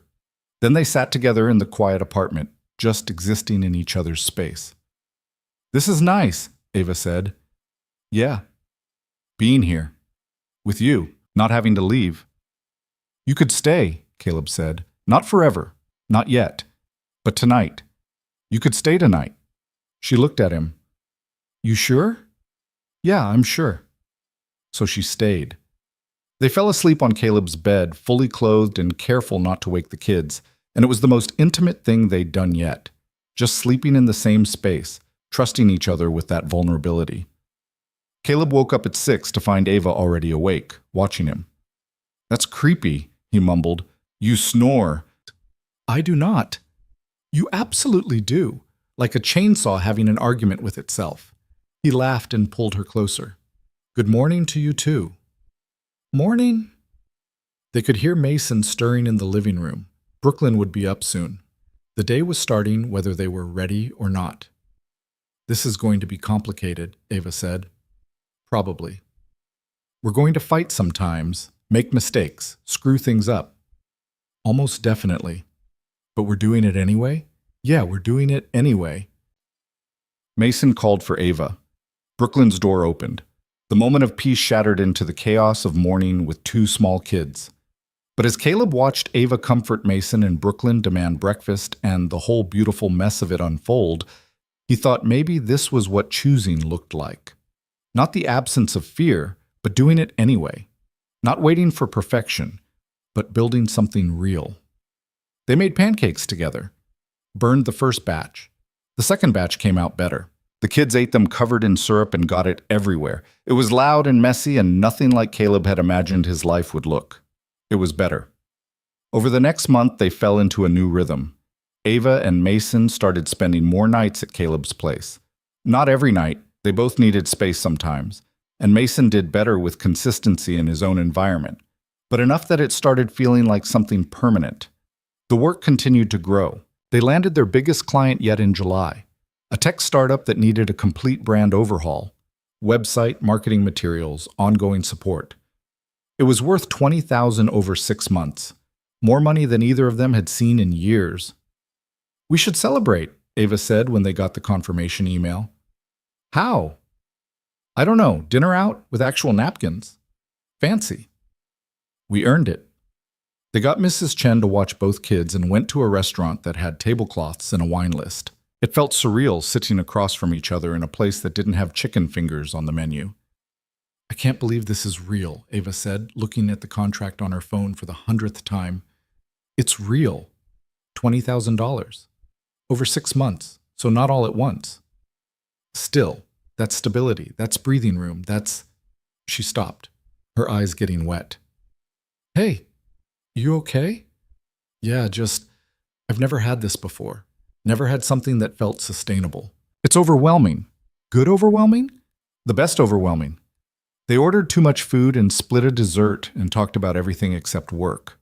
About Brooklyn's upcoming birthday. About whether Mason would ever stop putting things in his mouth. About nothing and everything. Walking back to the car, Ava grabbed his hand. I love this, she said. Being with you. Building something together. All of it. Me too. Like really love it. Like love you love it.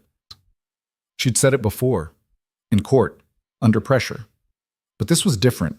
Calmer. More certain. I love you too, Caleb said. Just so we're clear. Very clear. They picked up the kids from Mrs. Chen's. Both of them were already in pajamas, sticky from ice cream she'd given them as a treat. You have a good night? She asked, eyes twinkling. The best, Ava said. Good. You deserve good things. Back at the apartment, they got the kids settled. Brooklyn wanted 3 stories. Mason wanted his specific blanket that had somehow ended up in the laundry. By the time both kids were down, it was after 9. Caleb found Ava on the couch, staring at nothing. What are you thinking about? How different everything is from a year ago. How I was alone and barely making it and convinced that was just how life was going to be. And now? Now I'm not alone. And I'm not just making it, I'm actually building something. We're building something. Yeah, we are. She turned to look at him. Don't mess this up, okay? I know that's not fair to say, but I'm saying it anyway. Don't mess this up. I'll try not to. Good. Because I really think this could be it. Like, the real thing. The thing that lasts. No pressure or anything. She laughed. Sorry, I'm being intense. You're being honest. I like honest. Even when it's scary? Especially then. They stayed up late talking about the future. About what they'd do with the money from the tech startup. About maybe finding a bigger apartment where both kids could have their own rooms. About whether they'd ever be in a position to actually save money instead of just surviving month to month. I want to take Brooklyn somewhere, Caleb said. Like, on an actual trip. She's never been outside North Carolina. Where would you go? I don't know. Beach, maybe? Somewhere she can just be a kid without worrying about anything. That sounds nice. You and Mason could come. Make it a whole thing. Ava smiled. A family vacation? Yeah, if you want. I want. They fell asleep on the couch again, tangled together, while the city hummed outside and their kids slept peacefully in the next room. It wasn't perfect. Nothing about their lives was perfect. But it was theirs, and that was starting to feel like enough. The summer stretched out in a haze of work and kids and slowly building something that felt real. They had good days and bad days. Days when everything clicked and days when nothing worked. But they kept showing up, kept choosing each other, kept building.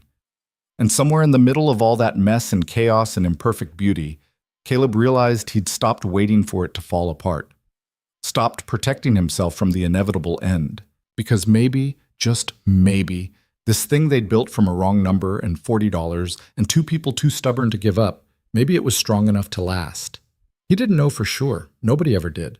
But he was willing to bet on it anyway. And that felt like progress. The silence that followed was the worst part. Not the fight itself, though that had been brutal enough. Not the things they'd said to each other in anger and fear, but the silence after Ava left when Caleb sat alone in his apartment with Brooklyn asleep down the hall and his phone dark on the table. That was what gutted him. 3 days. That's how long it had been since she'd walked out. 72 hours of nothing. No texts, no calls, no Mason showing up on Monday or Thursday. Just silence and the growing realization that he'd destroyed the best thing in his life because he was too afraid to hold on to it. It had started with the Meridian payment falling through. Caleb had been working on their website for 6 weeks, a complete overhaul, custom features, the kind of project that could actually change things financially. They'd promised 8,000 on completion. He'd already put in over 100 hours. The launch was supposed to be Friday, payment on Monday. Except Monday came and the payment didn't. Tuesday morning, he got the email. The company had been acquired. New management was reviewing all vendor contracts. Everything was on hold indefinitely, including payments for work already completed. Caleb read it 3 times before he understood what it meant. $8,000. Gone. Just like that. He'd been counting on that money. Had already spent it in his head, rent for 2 months, Brooklyn's preschool tuition, fixing the transmission in his car that had been making concerning noises for weeks. He'd even thought about taking Ava and the kids somewhere for a weekend. Nothing fancy, just a cheap hotel with a pool where they could all pretend to be normal for 48 hours. All of it gone. Ava had been there when he got the email. She read over his shoulder, and he felt her go tense. "They can't do this," she said. "They just did." "No, look at the contract. You delivered the work. They owe you." "Ava, the company got acquired. New owners, new rules. The contract doesn't matter if they decide it doesn't matter. So fight them. We'll send a formal demand. Threaten legal action if we have to." "With what lawyer? What money?" "I can't afford to fight this." "You can't afford not to. That's $8,000. "You think I don't know that?" His voice came out sharper than he meant it. "You think I don't know exactly how screwed I am?" She pulled back slightly. "I'm just trying to help." "I don't need help. I need the money they owe me." "Then let's get it." "How, Ava? How exactly do we get it? You going to sue them? You going to hire a lawyer I can't afford and wait 6 months for a settlement that might not even come? Meanwhile, what do I do about rent? About Brooklyn's school? About the fact that I just spent 6 weeks working for free?" "We figure it out, like we always do." "There's nothing to figure out. I'm broke. Again. Just when I thought maybe I was actually getting somewhere, it all falls apart, because that's what always happens." Ava stood up. Her jaw was set in that way it got when she was trying not to show she was upset. "So what?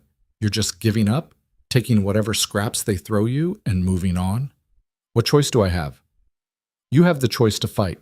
To not let people walk all over you just because standing up feels hard. Easy for you to say. You're not the one who's going to be short on rent in 2 weeks. Actually, I am. Or did you forget that my income is tied to yours? If you're not making money, neither am I." That stopped him. She was right, of course. Their finances had gotten so tangled up over the past few months that her survival depended on his. If he went under, she went under. "I'm sorry," he said. "I didn't mean—" "Yes, you did." She was packing up her laptop, her movements jerky and angry. "You meant exactly that. You're scared, so you're shutting down, just like you did before." "That's not fair." "Isn't it? The second things get hard, you fold. You convince yourself it's pragmatic, that you're being realistic, but really you're just afraid. Afraid to fight, afraid to fail, afraid that if you actually try and it doesn't work out, you'll have to admit you're not strong enough." "You don't know what you're talking about." "Don't I?" She turned to face him fully. "I've been on my own since I was 18, Caleb. I fought for every single thing I have. And yeah, sometimes I lost. Sometimes I got knocked down so hard I thought I'd never get back up. But I kept fighting because the alternative was giving up, and I refused to do that. Not for me, and not for Mason. This isn't about giving up. This is about survival." "No. Survival is what we've been doing for the past 4 months. Building something, making it work even when it was hard. This?" She gestured at the laptop, at the email still open on his screen. "This is you getting scared and running away." "I'm not running anywhere." "Really? Because it feels like you're already halfway out the door." Something cold settled in Caleb's chest. "What's that supposed to mean?" Ava's expression shifted. Not quite sadness, but close. "It means I've seen this before. People who get close to something real and then sabotage it because they're too afraid it won't last. My foster parents did it. Mason's dad did it. And now you're doing it." "That's not what this is." "Then what is it?" He didn't have an answer. Or maybe he did, but saying it out loud felt like admitting defeat. The truth was he was terrified. Terrified that this business they'd built would collapse. Terrified that he'd let Brooklyn down again. Terrified that the small, fragile thing between him and Ava would crumble under the weight of reality. "I I can't do this right now, he said. Can't do what? Talk to me? Let me help you? Any of it. I need to figure this out on my own. Ava laughed, but there was no humor in it. On your own, right, because that's worked out so well for you. Ava, no. You know what? Fine. You want to do this alone? Go ahead. I won't stand here and watch you destroy yourself. She slung her bag over her shoulder. Call me when you're ready to actually fight for something instead of just surviving it. She left. The door closed quietly behind her, which somehow made it worse. If she'd slammed it, if she'd yelled, he could have been angry. Instead, he just felt hollow. That was 3 days ago. Now Caleb sat in the same spot, staring at the same email, trying to figure out how he'd managed to lose $8,000 and the person he cared about most in the span of 5 minutes. Brooklyn had asked about Ava twice. Is Ava coming today? And when is Mason coming back? Caleb had made up excuses. She's busy. He's not feeling well. We'll see them soon. Brooklyn had accepted it with the easy faith of a 4-year-old, but he could see her starting to notice something was wrong. Mrs. Chen was less subtle. You and Ava have a fight? She asked on Wednesday when she came to collect Brooklyn. Something like that? You apologize? It's more complicated than that. She made a dismissive noise. It's never complicated. You hurt her. You say sorry. You scared. You tell her. You love her. You don't let her go. I don't... He stopped. Did he love Ava? He hadn't let himself think about it in those terms. Love felt too big, too dangerous. Mrs. Chen was watching him with those sharp eyes that saw everything. You think too much. Feel more. She left with Brooklyn, and Caleb was alone again. His phone buzzed.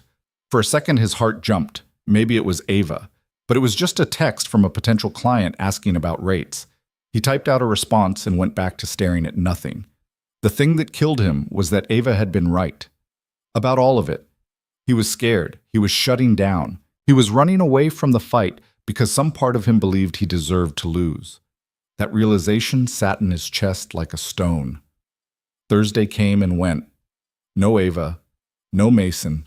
Just Caleb and his laptop and the growing stack of bills he didn't know how to pay. Friday morning, he got another email from Meridian. We understand this situation is frustrating. We're prepared to offer $1,500 as a goodwill payment for the work completed. This is our final offer. $1,500. Out of $8,000. Less than 20 cents on the dollar. Caleb stared at the number.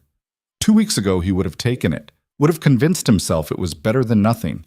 But now, sitting in the silence Ava had left behind, all he could hear was her voice. You have the choice to fight. He opened a new email and started typing. Your offer of $1,500 is unacceptable. Per the contract signed on March 15th, Section 4.2, payment is due upon delivery of completed work. I delivered the website on schedule and to specification. The fact that your company was acquired does not void our agreement. I'm requesting full payment of $8,000 within 10 business days. If payment is not received, I will pursue legal action for breach of contract. I've attached a detailed log of all hours worked and deliverables completed. He attached Ava's meticulous documentation, every hour tracked, every deliverable noted, every email exchange proving he'd met every requirement. Then he copied a lawyer friend from college who owed him a favor and sometimes did pro bono work. His finger hovered over send. This could go badly. They could refuse, could drag it out, could make his life hell. Or it could work. He hit send. The response came 6 hours later. Upon review, we acknowledge our contractual obligation. Payment of $8,000 will be processed within 5 business days. Caleb read it 3 times.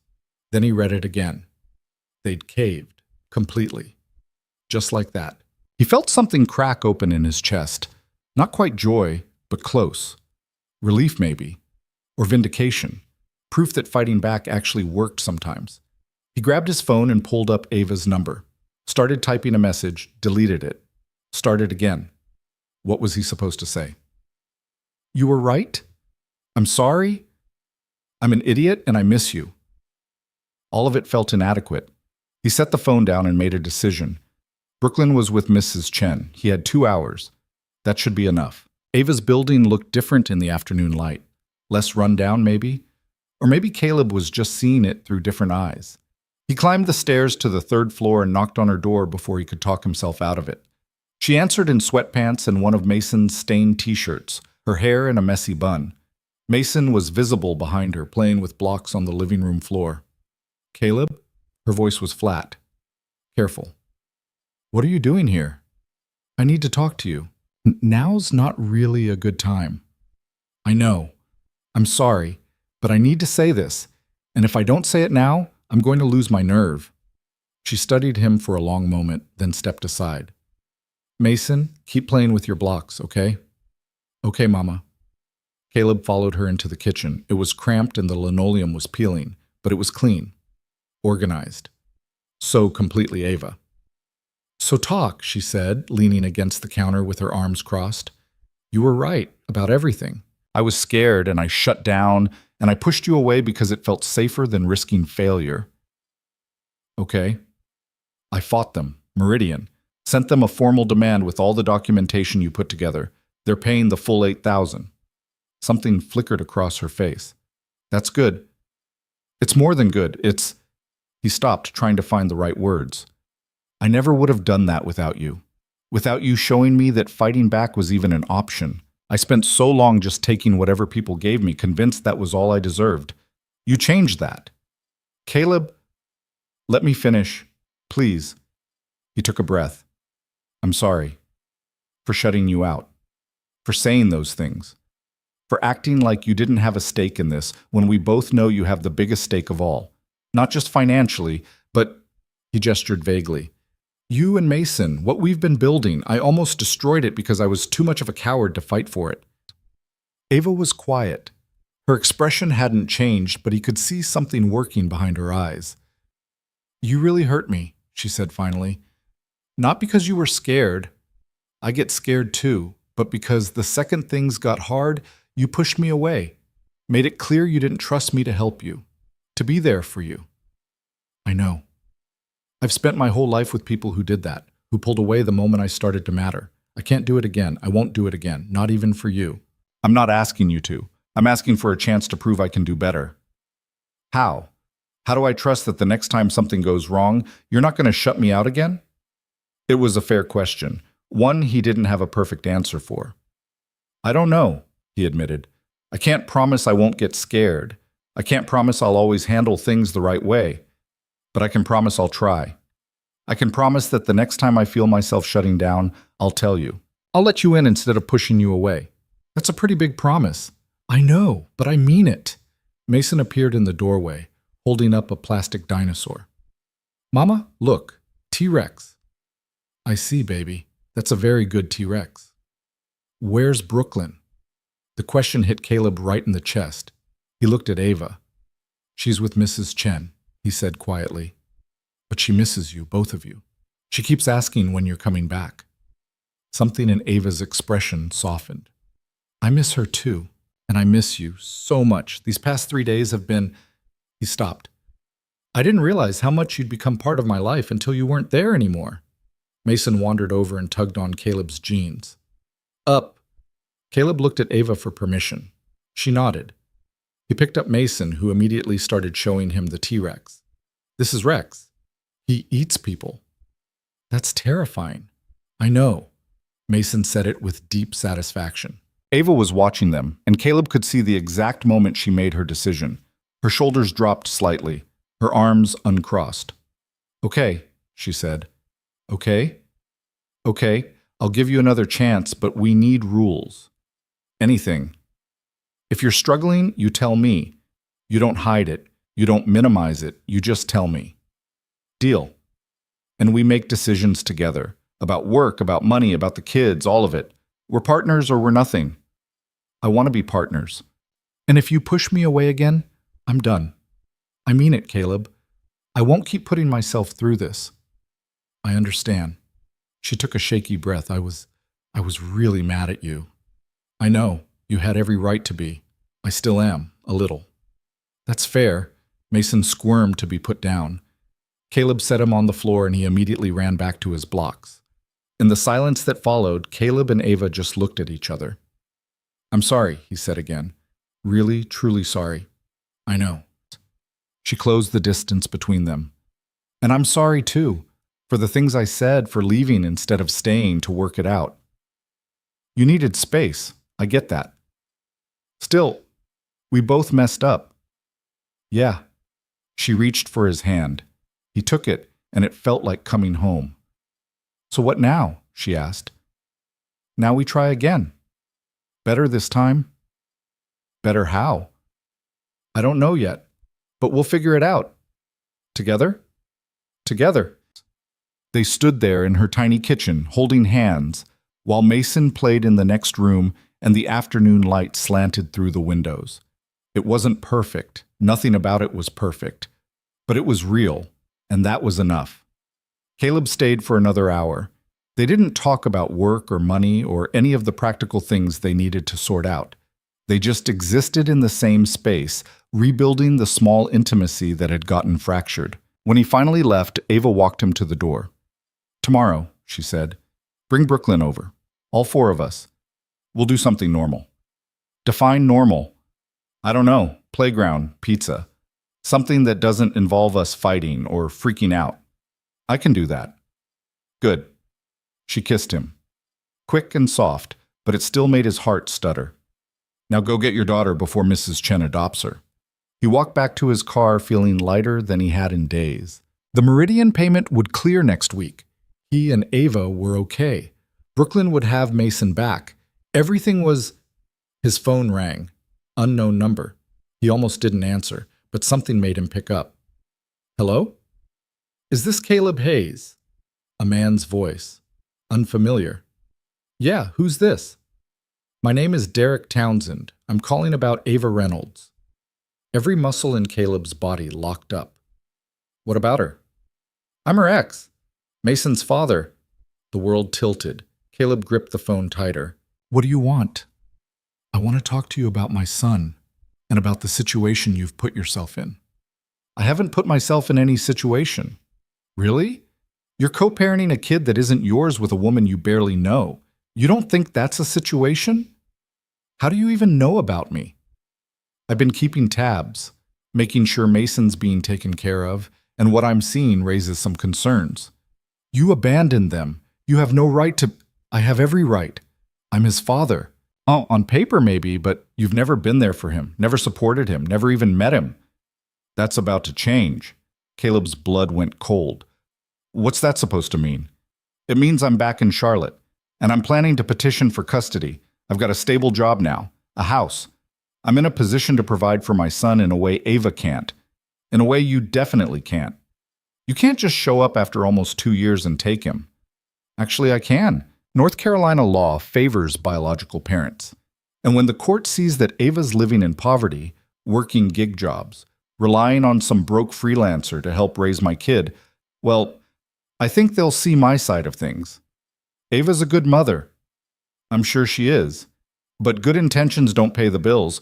My lawyer will be in touch. He paused. Do yourself a favor and stay out of this. You're in over your head. The line went dead. Caleb stood there in the parking lot, phone still pressed to his ear, trying to process what had just happened. Derek, Mason's father, the man who'd blocked Ava when she told him she was pregnant. He was back, and he wanted Mason. He needed to tell Ava, needed to warn her, but the thought of watching her face when she heard this, watching everything they'd just rebuilt shatter again, made him want to throw up. He got in his car and drove. Not home, just drove. Through Charlotte streets as the sun set, trying to figure out what to do.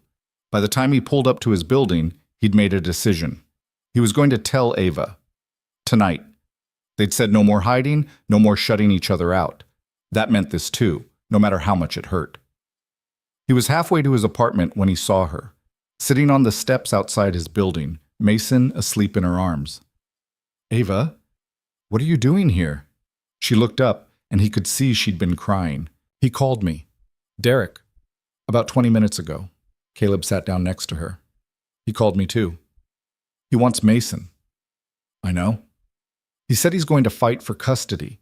That he has money now and a house and he can prove I'm unfit. You're not unfit. I live in a shitty apartment and work for delivery apps and can barely afford daycare. A court might disagree with you. Then we'll fight him. With what, Caleb? What lawyer? What money? You just had $8,000 almost disappear. I'm one bad week away from being evicted. We can't fight someone who actually has resources. So we get resources. How? He didn't have an answer. At least not one that made sense. But he was done running, done folding, done letting fear make his decisions. I don't know yet, he admitted. But we'll figure it out, together. He's going to take my son. Her voice broke on the last word. Caleb pulled her close, careful not to wake Mason. She collapsed against him, and he felt her start to shake with silent sobs. No, he's not, Caleb said quietly. I won't let that happen. You can't stop it. Watch me. She pulled back to look at him. Her face was wrecked, eyes red, makeup smeared, every wall she usually kept up completely demolished. Why are you doing this? She asked. This isn't your fight. Yes, it is. Mason's part of Brooklyn's life now, part of my life. And you... He stopped, swallowed hard. You're everything. So yeah, this is my fight, whether you want it to be or not. I can't ask you to, but you're not asking. I'm offering, same as I've been doing since that first text message. Something shifted in her expression. Not quite hope, but the beginning of it. What if we lose? Then we lose fighting, together, the way we should have been doing all along. She leaned her head on his shoulder, and they sat there on the steps while the street lights flickered on and Mason slept between them, completely unaware that his entire world was about to become a battlefield. I'm scared, Ava whispered. Me too. But we fight anyway? We fight anyway. She took a shaky breath and nodded. Okay, then let's fight. The lawyer's office smelled like old coffee and stress. Caleb sat next to Ava in chairs that were trying too hard to look expensive, watching her twist her hands in her lap while they waited. Mason was with Mrs. Chen. Brooklyn was at preschool. It was just the two of them and a problem that felt too big to solve. Jennifer Kwan came out to greet them herself, mid-40s, sharp suit, the kind of handshake that meant business. Caleb's college friend had made the introduction, calling in every favor he had to get them this meeting. Come on back, she said, leading them to a small conference room. I've reviewed the basics. Derek Townsend filed a petition for custody 3 days ago. Claims he's established stable housing and employment, wants to exercise his parental rights. He abandoned us, Ava said. Her voice was steady, but Caleb could hear the tremor underneath. He blocked me when I told him I was pregnant, never paid a cent of child support, never even met Mason. I know, and that works in our favor. But North Carolina law does give biological parents significant rights, especially if they can demonstrate they're now in a position to provide care. What does that mean for us? Caleb asked. Jennifer looked at him carefully. You're not Mason's legal guardian. From a court perspective, you're Ava's boyfriend who helps with childcare. That's nice, but it doesn't carry legal weight. So I'm useless here. I didn't say that. Your presence shows stability, a support system. But ultimately, this comes down to Ava's fitness as a parent versus Derek's petition. I'm fit, Ava said. I've been raising Mason alone for almost 2 years. He's healthy, happy, loved. I believe you. But Derek's lawyer is going to argue that you're financially unstable, that you live in substandard housing, that you work irregular hours doing gig economy jobs. They'll paint a picture of a struggling single mother who can't provide the same opportunities Derek can. That's bullshit, Caleb said. Maybe, but it's effective bullshit. Jennifer opened a folder. Here's what we need to do. First, we document everything. Every interaction you've had with Mason, every expense you've covered, every decision you've made in his best interest. We build a timeline that shows you've been the only parent who mattered. Okay. Second, we address the financial stability issue. You're working with Caleb now, right? That's more stable income than delivery apps. We emphasize that. Show growth, trajectory. Make it clear you're building something. Our income is still not... Ava stopped. It's not great. It doesn't have to be great. It just has to be stable and sufficient. Can you show you're meeting Mason's needs? Yes. Then we work with that. Jennifer looked at Caleb. Your role here is to demonstrate that Mason has a stable home environment with consistent caregivers. You're not trying to be his father. You're showing that Ava isn't doing this alone. I can do that. Good. Because Derek's going to argue that Ava relies on transient romantic relationships for support.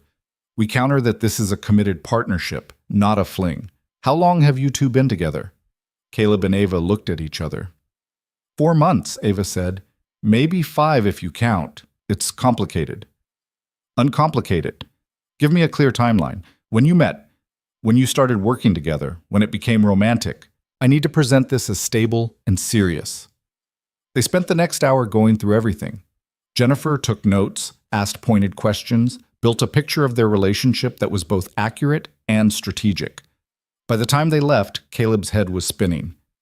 That was intense, he said, once they were back in his car. She's expensive. Ava was staring out the window. Even with your friend's discount, we're looking at $5,000 minimum, maybe more if this goes to trial. We'll figure it out. With what money, Caleb? The Meridian payment is going to rent and bills. We're already stretched thin. So we get more work, we hustle, we do whatever it takes. And if it's not enough? He reached over and took her hand. Then we try anyway. What else are we going to do? She didn't answer, just squeezed his hand and kept staring out the window. The next week was a blur. Caleb took every client project he could find, even the small ones that barely paid. Ava organized everything with the kind of precision that came from desperation, tracking hours, managing invoices, following up on every outstanding payment. They worked late into the night after the kids were asleep. Brooklyn and Mason sharing Caleb's bed while the adults ground through spreadsheets and proposals at the kitchen table. Mrs. Chen noticed. "You working too hard," she told Caleb one evening when she brought Brooklyn back from her apartment. "Need to rest too." "Can't. We have to—" He stopped. She didn't know about Derek. Nobody did except Jennifer. "Have to what?" "Just a big project. It'll settle down soon." She gave him a look that said she didn't believe him but wouldn't push. "You take care of yourself, and Ava, and those babies. Nothing else matters." "Yes, ma'am." The custody hearing was set for 6 weeks out. Jennifer said that was actually good. Gave them time to build their case, document everything, show stability. But 6 weeks felt like forever and no time at all. Derek's lawyer sent discovery requests. They wanted financial records, employment history, documentation of Ava's living situation. They wanted character references. They wanted everything. "They're trying to bury us in paperwork," Ava said, staring at the stack of requests. "Make it too expensive to fight. Then we do the paperwork ourselves. We don't need to pay Jennifer for stuff we can handle. You know how to respond to legal discovery?" "No, but I can learn. We've learned everything else, right?" They spent 3 days drafting responses. Jennifer reviewed them, made corrections, charged them half her normal rate because she could see they were trying. The final packet went out on a Friday, and for the first time in weeks, Caleb felt like they'd won something. Small, but still a win. Then Derek showed up at Ava's apartment. She called Caleb at 9 p.m., her voice shaking. "He's here." "Derek." "He's at my door asking to see Mason." "Don't let him in." "I'm not." "But he won't leave. He says he has a right to see his son." "Call the police." "You have a custody dispute active. He can't just show up." "If I call the cops, he'll say I'm keeping Mason from him. Use it against me in court." "Ava, he doesn't get to intimidate you. Call them. I'm on my way." He grabbed Brooklyn from bed, threw her coat over her pajamas, and drove to Ava's place faster than was probably legal. By the time he got there, a police cruiser was already parked outside. The officer was talking to Derek on the sidewalk. Ava was standing in her doorway, arms wrapped around herself. Caleb parked and got out, leaving Brooklyn asleep in the back seat. "What's going on?" "Are you Caleb Hayes?" the officer asked. "Yeah." "And you are?" He turned to Derek. "Derek Townsend. I'm Mason Reynolds' biological father. I'm here to see my son." The officer looked tired. "Sir, as I explained, there's an active custody petition. You can't just show up and demand access. You need to go through the proper channels."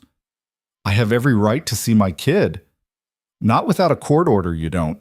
Now I'm asking you to leave before this becomes a trespassing issue." Derek looked at Ava. "This isn't over. You can't keep my son from me forever." "I'm not keeping him from you. You kept yourself from him for 2 years. Don't pretend you suddenly care." "I've always cared. I just wasn't ready." "And I was." "You think I was ready? I was 23 and terrified and you blocked my number." I made mistakes. I'm trying to fix them. By threatening to take my child. That's not fixing anything. That's just being cruel. Derek's jaw tightened. He looked at Caleb. This is your fault. You got in her head, made her think she could keep Mason from me. I didn't make her think anything. I just helped her see she didn't have to deal with your bullshit alone. We'll see what the court says about that. The officer stepped between them. Okay, that's enough. Mr. Townsend, you need to leave. Now. Derek stared at Ava for another long moment, then walked to his car, a new BMW that probably cost more than Caleb made in a year. He drove off without looking back. The officer took statements from both of them, gave Ava a case number, suggested she document everything. After he left, Caleb and Ava stood on the sidewalk in the November cold, both shaking for different reasons. He looked different, Ava said quietly, like he actually got his life together. That doesn't give him the right to Mason. What if the court thinks it does? Then we fight harder. She turned to him. I'm so tired of fighting. I know. I just want to raise my son in peace. Is that too much to ask? No, it's not. He pulled her close. She was crying now, silent tears that soaked into his shirt. We're going to get through this. You don't know that. No, but I believe it anyway. They stood there until Brooklyn woke up and called for him from the car. Then they went inside, got Mason from where he'd been sleeping through everything, and sat together on Ava's couch like survivors of something they couldn't quite name. The next morning, Jennifer called. I heard about last night. That was stupid of him. How did you? I have contacts at the police department. They flagged it for me. She sounded almost pleased.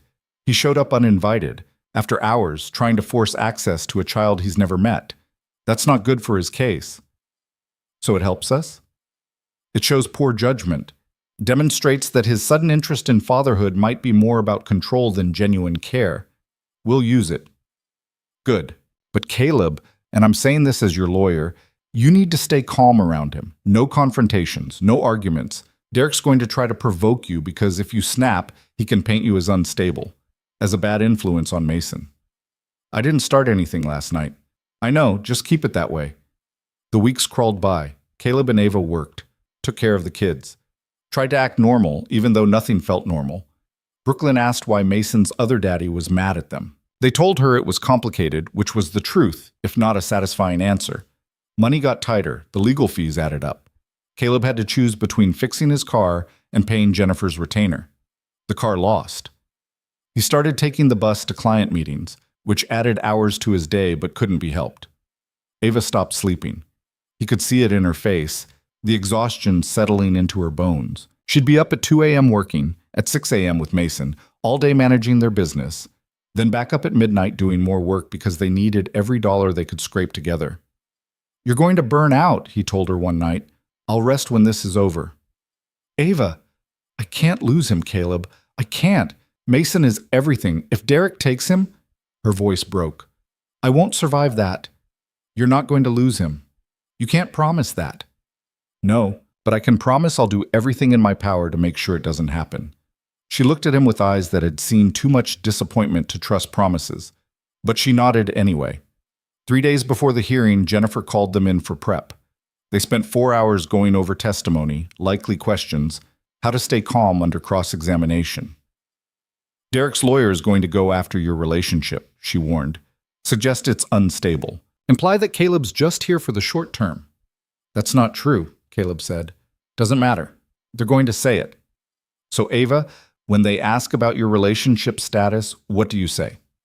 That Caleb and I are partners, in business and in life. That he's been there for Mason in ways Derek never was. Good. And Caleb, when they ask why you're involved in a custody case for a child that isn't yours. He thought about this, rehearsed it in his head. Because Mason is part of my life, part of my daughter's life, and I care about him. I care about his mother. So yeah, I'm involved, because that's what you do for people who matter, Jennifer smiled. That's perfect. Don't overthink it. Just be honest.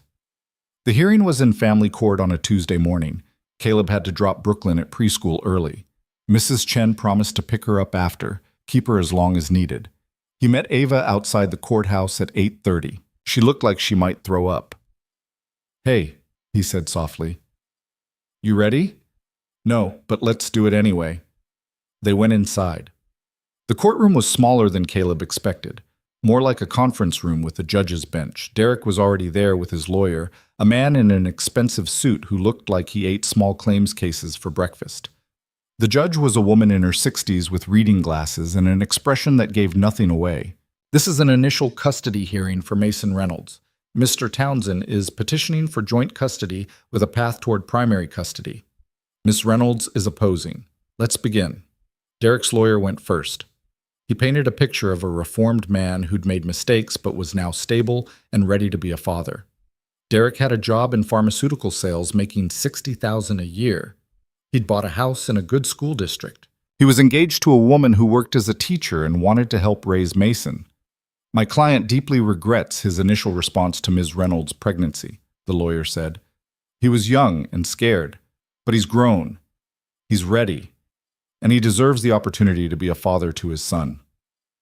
Then it was Jennifer's turn. She presented the timeline, every text message Ava had sent that Derek ignored, every month of child support he never paid, every milestone he missed. She showed documentation of Ava's care for Mason, medical records, daycare reports, everything that proved she'd been the only parent who mattered. Mr. Townsend claims he's ready to be a father, Jennifer said. But he's never met Mason. Has never changed a diaper, never stayed up all night with a sick toddler, never sacrificed anything for this child. Ms. Reynolds has done all of that, alone. And now that she's finally building something stable, Mr. Townsend wants to disrupt it. Not because Mason needs him, but because Mr. Townsend needs to feel like he's doing the right thing. The judge listened to both sides, took notes, asked occasional questions. Then she called Ava to testify. Derek's lawyer was brutal.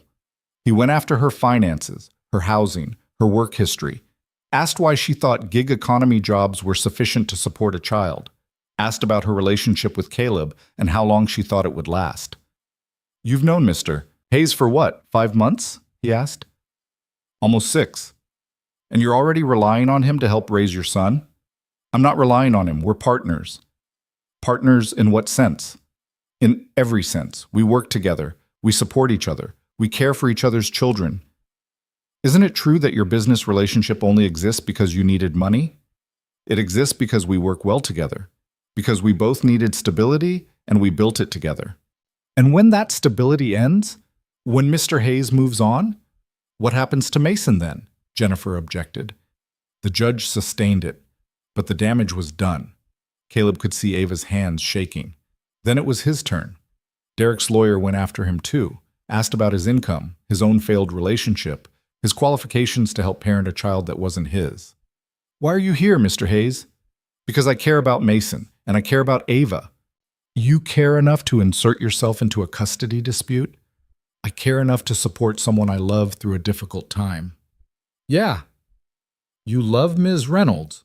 Caleb looked at Ava. She was watching him, eyes wide. They'd never said those words to each other, had danced around them, implied them, but never actually said them. Yeah, he said. I do. And you think that love is going to last? I think we're going to try our hardest to make it last. That's all anyone can promise. But you can't guarantee it. No, nobody can guarantee any relationship, but I can guarantee that I'm not going anywhere. That Mason has been part of my life for months now, and he's going to stay part of my life. Because that's what commitment means. The lawyer looked like he wanted to push further, but Jennifer objected and the judge moved on. Derek testified last. He was polished, rehearsed, talked about his regrets, his growth, his desire to be a real father. He was convincing. Caleb could see the judge listening carefully. I know I made mistakes, Derek said. Big ones. But I've changed. I have a stable life now. I can give Mason opportunities Ava can't. Private school, a yard. 2 parents who are committed to raising him right. You've never met your son, Jennifer said during cross-examination. Is that correct? That's correct. Never held him? Never fed him? Never comforted him when he was crying? No. So when you say you can give him 2 parents, you mean you and your fiancée, a woman he's also never met, versus the mother who's raised him alone for nearly 2 years and the man who's been helping care for him for the past 6 months? I mean, I can provide a traditional family structure. Mason already has a family structure, one that's been working just fine without you. The hearing ended around 3 p.m. The judge said she'd review everything and issue a ruling within 2 weeks. They walked out into the cold afternoon, none of them sure what had just happened. How do you think it went? Ava asked Jennifer. Hard to say. Judge Reeves is tough to read, but I think we made a strong case. What are our chances? Honestly, 50-50, maybe 60-40 in our favor. Derek showed up late to parenthood, but he showed up. Some judges value that. So we just wait? We wait. Caleb drove Ava back to her apartment. They picked up Mason from Mrs. Chen, who'd been watching both kids. Brooklyn was full of stories about her day. Mason was cranky from missing his nap. It all felt surreal against the weight of what they'd just been through. That night, after the kids were asleep, Ava turned to Caleb. They were on her couch, exhausted and wrung out. Did you mean it? She asked. Mean what? What you said in court? That you loved me? Caleb's heart started beating faster. Yeah, I meant it. We've never said that before. I know. Didn't seem like the right time until the lawyer forced it out of me. She laughed, but her eyes were wet. I love you too. Just so you know. Yeah? Yeah, I didn't want to. Scared the hell out of me, actually. But somewhere between that first coffee and now, it happened. He kissed her. Slow and soft and full of everything they'd been too afraid to say. When they pulled apart, she was crying for real. What if we lose? She whispered. We won't. But what if we do? Then we appeal. We fight. We keep fighting until there's nothing left to fight with. And even then, we don't give up. Because that's what love means. It means not walking away. She buried her face in his shoulder and cried like she'd been holding it in for months. Maybe she had been. Caleb just held her and let her fall apart. Because that's what she needed, and he was finally learning to give people what they needed instead of what he thought they wanted. The 2 weeks were torture. Every day felt like waiting for test results that could change everything. Ava barely ate. Caleb worked to keep his mind occupied. They kept up the routine with the kids, trying to pretend everything was normal. Brooklyn asked why everyone was sad. They told her they were just tired. She didn't buy it, but didn't push. The call came on a Thursday afternoon. Jennifer's number lit up Caleb's phone. He and Ava were both at his apartment. He put it on speaker. The ruling came down, Jennifer said. Ava grabbed his hand so hard it hurt. Judge Reeves denied Derek's petition for custody. Full decision is being filed, but the summary is that Derek failed to demonstrate sufficient prior involvement in Mason's life to warrant disrupting his current stable environment. Ava made a sound that was half sob, half laugh. She's granting him supervised visitation rights, Jennifer continued. 2 hours every other Saturday at a family visitation center. He can petition for expanded access after 6 months if he demonstrates consistency. So he still gets to see Mason? Ava asked. Limited visitation, yes, but you retain full custody. He has no say in major decisions. He's essentially a visitor, not a parent. Can he appeal? He can. But given the ruling, I doubt he will.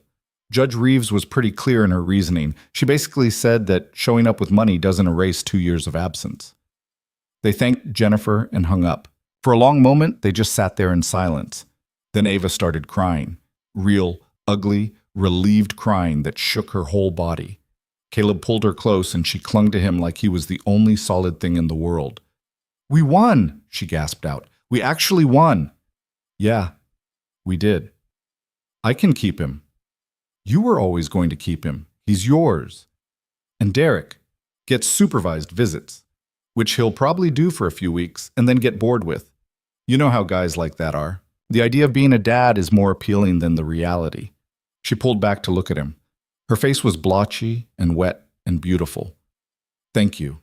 For everything. For fighting with me. For not giving up. I told you, I'm not going anywhere. I'm starting to believe that. Good. Because it's true. They told the kids that night. Brooklyn didn't really understand, but could tell everyone was happy. Mason was oblivious. They ordered pizza and ate it on the living room floor like it was a celebration, which it was. Mrs. Chen came by to drop off a container of soup she'd made. You look better, she told Ava. More light in your eyes. Things are better. Good. It's about time. Over the next few weeks, things started to settle. Derek showed up for his first supervised visit and spent 2 hours awkwardly trying to connect with a toddler who had no idea who he was. The second visit, he canceled. The third, he showed up 30 minutes late. By the fourth, the pattern was clear. He'd wanted to win the fight more than he'd wanted the responsibility that came with it. Ava stopped waiting for the other shoe to drop, started sleeping again, started believing that maybe, just maybe, things could actually be okay. The business grew. Caleb landed a contract with a local nonprofit that needed ongoing website maintenance, steady income, predictable hours. Ava expanded beyond just managing his work and started taking on other clients who needed administrative support. By December, they were making enough to both drop their side gigs entirely. Caleb's car finally died. Instead of scrambling to replace it, they decided to share Ava's. It meant coordinating schedules, but they'd gotten good at that. Plus, it saved money on insurance. "We're becoming disgustingly practical," Ava said one morning as they figured out who needed the car when. "I know. It's terrible. Next thing you know, we'll be meal planning. Let's not get crazy." Christmas came. They couldn't afford much, but they did it together. A small tree in Caleb's apartment. Stockings for all four of them. Brooklyn, Mason, Ava, Caleb. Mrs. Chen came over for dinner and brought enough food to feed a small army. Brooklyn got the art supplies she'd been wanting. Mason got blocks and toy cars. Ava got a new laptop bag because hers was falling apart. Caleb got a watch Ava had saved up for because his phone-as-clock system was ridiculous. They sat around the tree that night, kids playing with wrapping paper more than gifts. And Caleb thought about how much had changed in 10 months. How a wrong number text at 2 a.m. had turned into this. A family that didn't look like anything he'd imagined but felt more real than anything he'd ever had. "What are you thinking about?" Ava asked. "Just how different everything is." "Good different?" "The best different." She leaned into him. They were on the floor, backs against the couch, watching Brooklyn try to teach Mason how to draw. He was mostly eating the crayons, but she was patient with him. "I never thought I'd have this," Ava said quietly. "A partner. Someone who stayed. I never thought I'd trust anyone enough to let them in." "But you did." "But I did." He kissed the top of her head. "Best stupid decision I ever made. Sending that $40? All of it. Every stupid, scary choice that led here." New Year's came and went. They stayed in, kids asleep by 9, watching the ball drop on TV with cheap champagne Mrs. Chen had bought them. "Resolution?" Ava asked as the countdown started. "Keep doing this, whatever this is." "That's not very ambitious." "I don't need ambitious, I just need us." "That's disgustingly sweet." "I know. I'm full of surprises." The countdown hit 0. They kissed while the TV blared and fireworks went off somewhere in the distance, and 2 kids slept in the next room, completely unaware that their parents were building something that might actually last. In January, they signed a lease on a 2-bedroom apartment. Nothing fancy, still on the cheaper side of Charlotte, still in a building that had seen better days. But it had 2 bedrooms, which meant Brooklyn and Mason could each have their own space when they stayed over, which was becoming most nights anyway. "Are we moving in together?" Brooklyn asked when they told her. "Kind of," Caleb said. "We'll still have my old place for a while, but we'll spend more time at the new one." "With Ava and Mason?" "Yeah." "Good, I like them." "Me too, Bug." Moving day was chaos. Mason cried because his routine was disrupted. Brooklyn was overstimulated and melted down twice. They forgot to label half the boxes, so nothing was where it was supposed to be. Mrs. Chen came by with food and moral support, and the kind of calm that only came from surviving worse. By the end of the day, they were exhausted and sitting on the floor eating takeout because they couldn't find the dishes. But they were together, all 4 of them in a space that was actually theirs. "This is insane," Ava said, looking around at the disaster of boxes and furniture. "We've known each other less than a year and we're already living together. You want to slow down?" "No, that's the crazy part. I don't want to slow down at all." "Good, because I don't either." Brooklyn appeared in the doorway, wearing pajamas and dragging her stuffed elephant. "Daddy, I can't find my bed." "It's in your new room, Bug. Come on, I'll show you." He set her up in the smaller bedroom, still bigger than what she'd had before. Mason's crib went in the other bedroom. The adults would take the living room couch that folded out until they could afford a real bed for the master bedroom. That night, after the kids were finally asleep and the apartment was quiet except for the unfamiliar sounds of a new place, Caleb and Ava lay on the fold-out couch and stared at the ceiling. "We did it," she said. "Did what?" "Built something. From nothing. From a wrong number and $40 and two people who didn't know how to trust anyone. We built this." "Yeah, I guess we did." "You guess?" "Okay, fine. We definitely did.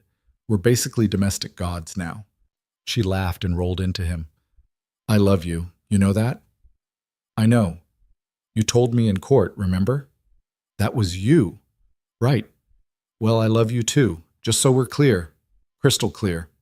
They fell asleep like that, tangled together on a too-small mattress in an apartment that smelled like paint and new beginnings, while their kids slept in rooms of their own and the city hummed outside their windows. The months that followed weren't perfect. Mason went through a hitting phase that drove everyone crazy. Brooklyn started kindergarten and struggled with the transition. Money was still tight. They still fought sometimes about stupid things like who forgot to buy milk or whose turn it was to do dishes. But they showed up. Every day, even the hard ones. Especially the hard ones. Ava's birthday came in March. Caleb couldn't afford anything big, so he made her dinner. Nothing fancy, just pasta and salad and a cake from a box mix that Brooklyn helped decorate. They ate by candlelight while the kids made a mess, and Mrs. Chen told stories about her youth in Taiwan. "This is perfect," Ava said, looking around the table at all of them. "Exactly what I wanted. Boxed cake and chaos? Family, this, us." Derek stopped showing up for visitation in February, just stopped coming. The visitation center called Ava to let her know. She felt relieved and sad at the same time. Relieved for Mason, sad that he'd been right about Derek from the start. "Some people just aren't built for the long haul," she told Caleb that night. "Good thing we are." "You think?" "I know." By summer, they'd found their rhythm. Work was steady. The kids were growing. The apartment felt like home instead of just a place they slept. They had friends over, other parents from Brooklyn's school, a few of Caleb's clients who'd become actual friends, Mrs. Chen, who was basically family at this point. One Saturday in June, they all went to the park. Brooklyn was teaching Mason how to pump his legs on the swing. Mrs. Chen was reading on a bench. Caleb and Ava sat on a blanket watching it all. "You remember that first day we met?" Ava asked. "At that coffee shop?" "You mean when you tried to pay me back $40 and I was too stubborn to take it?" "That's the one." "Yeah, I remember." "Did you think we'd end up here?" Caleb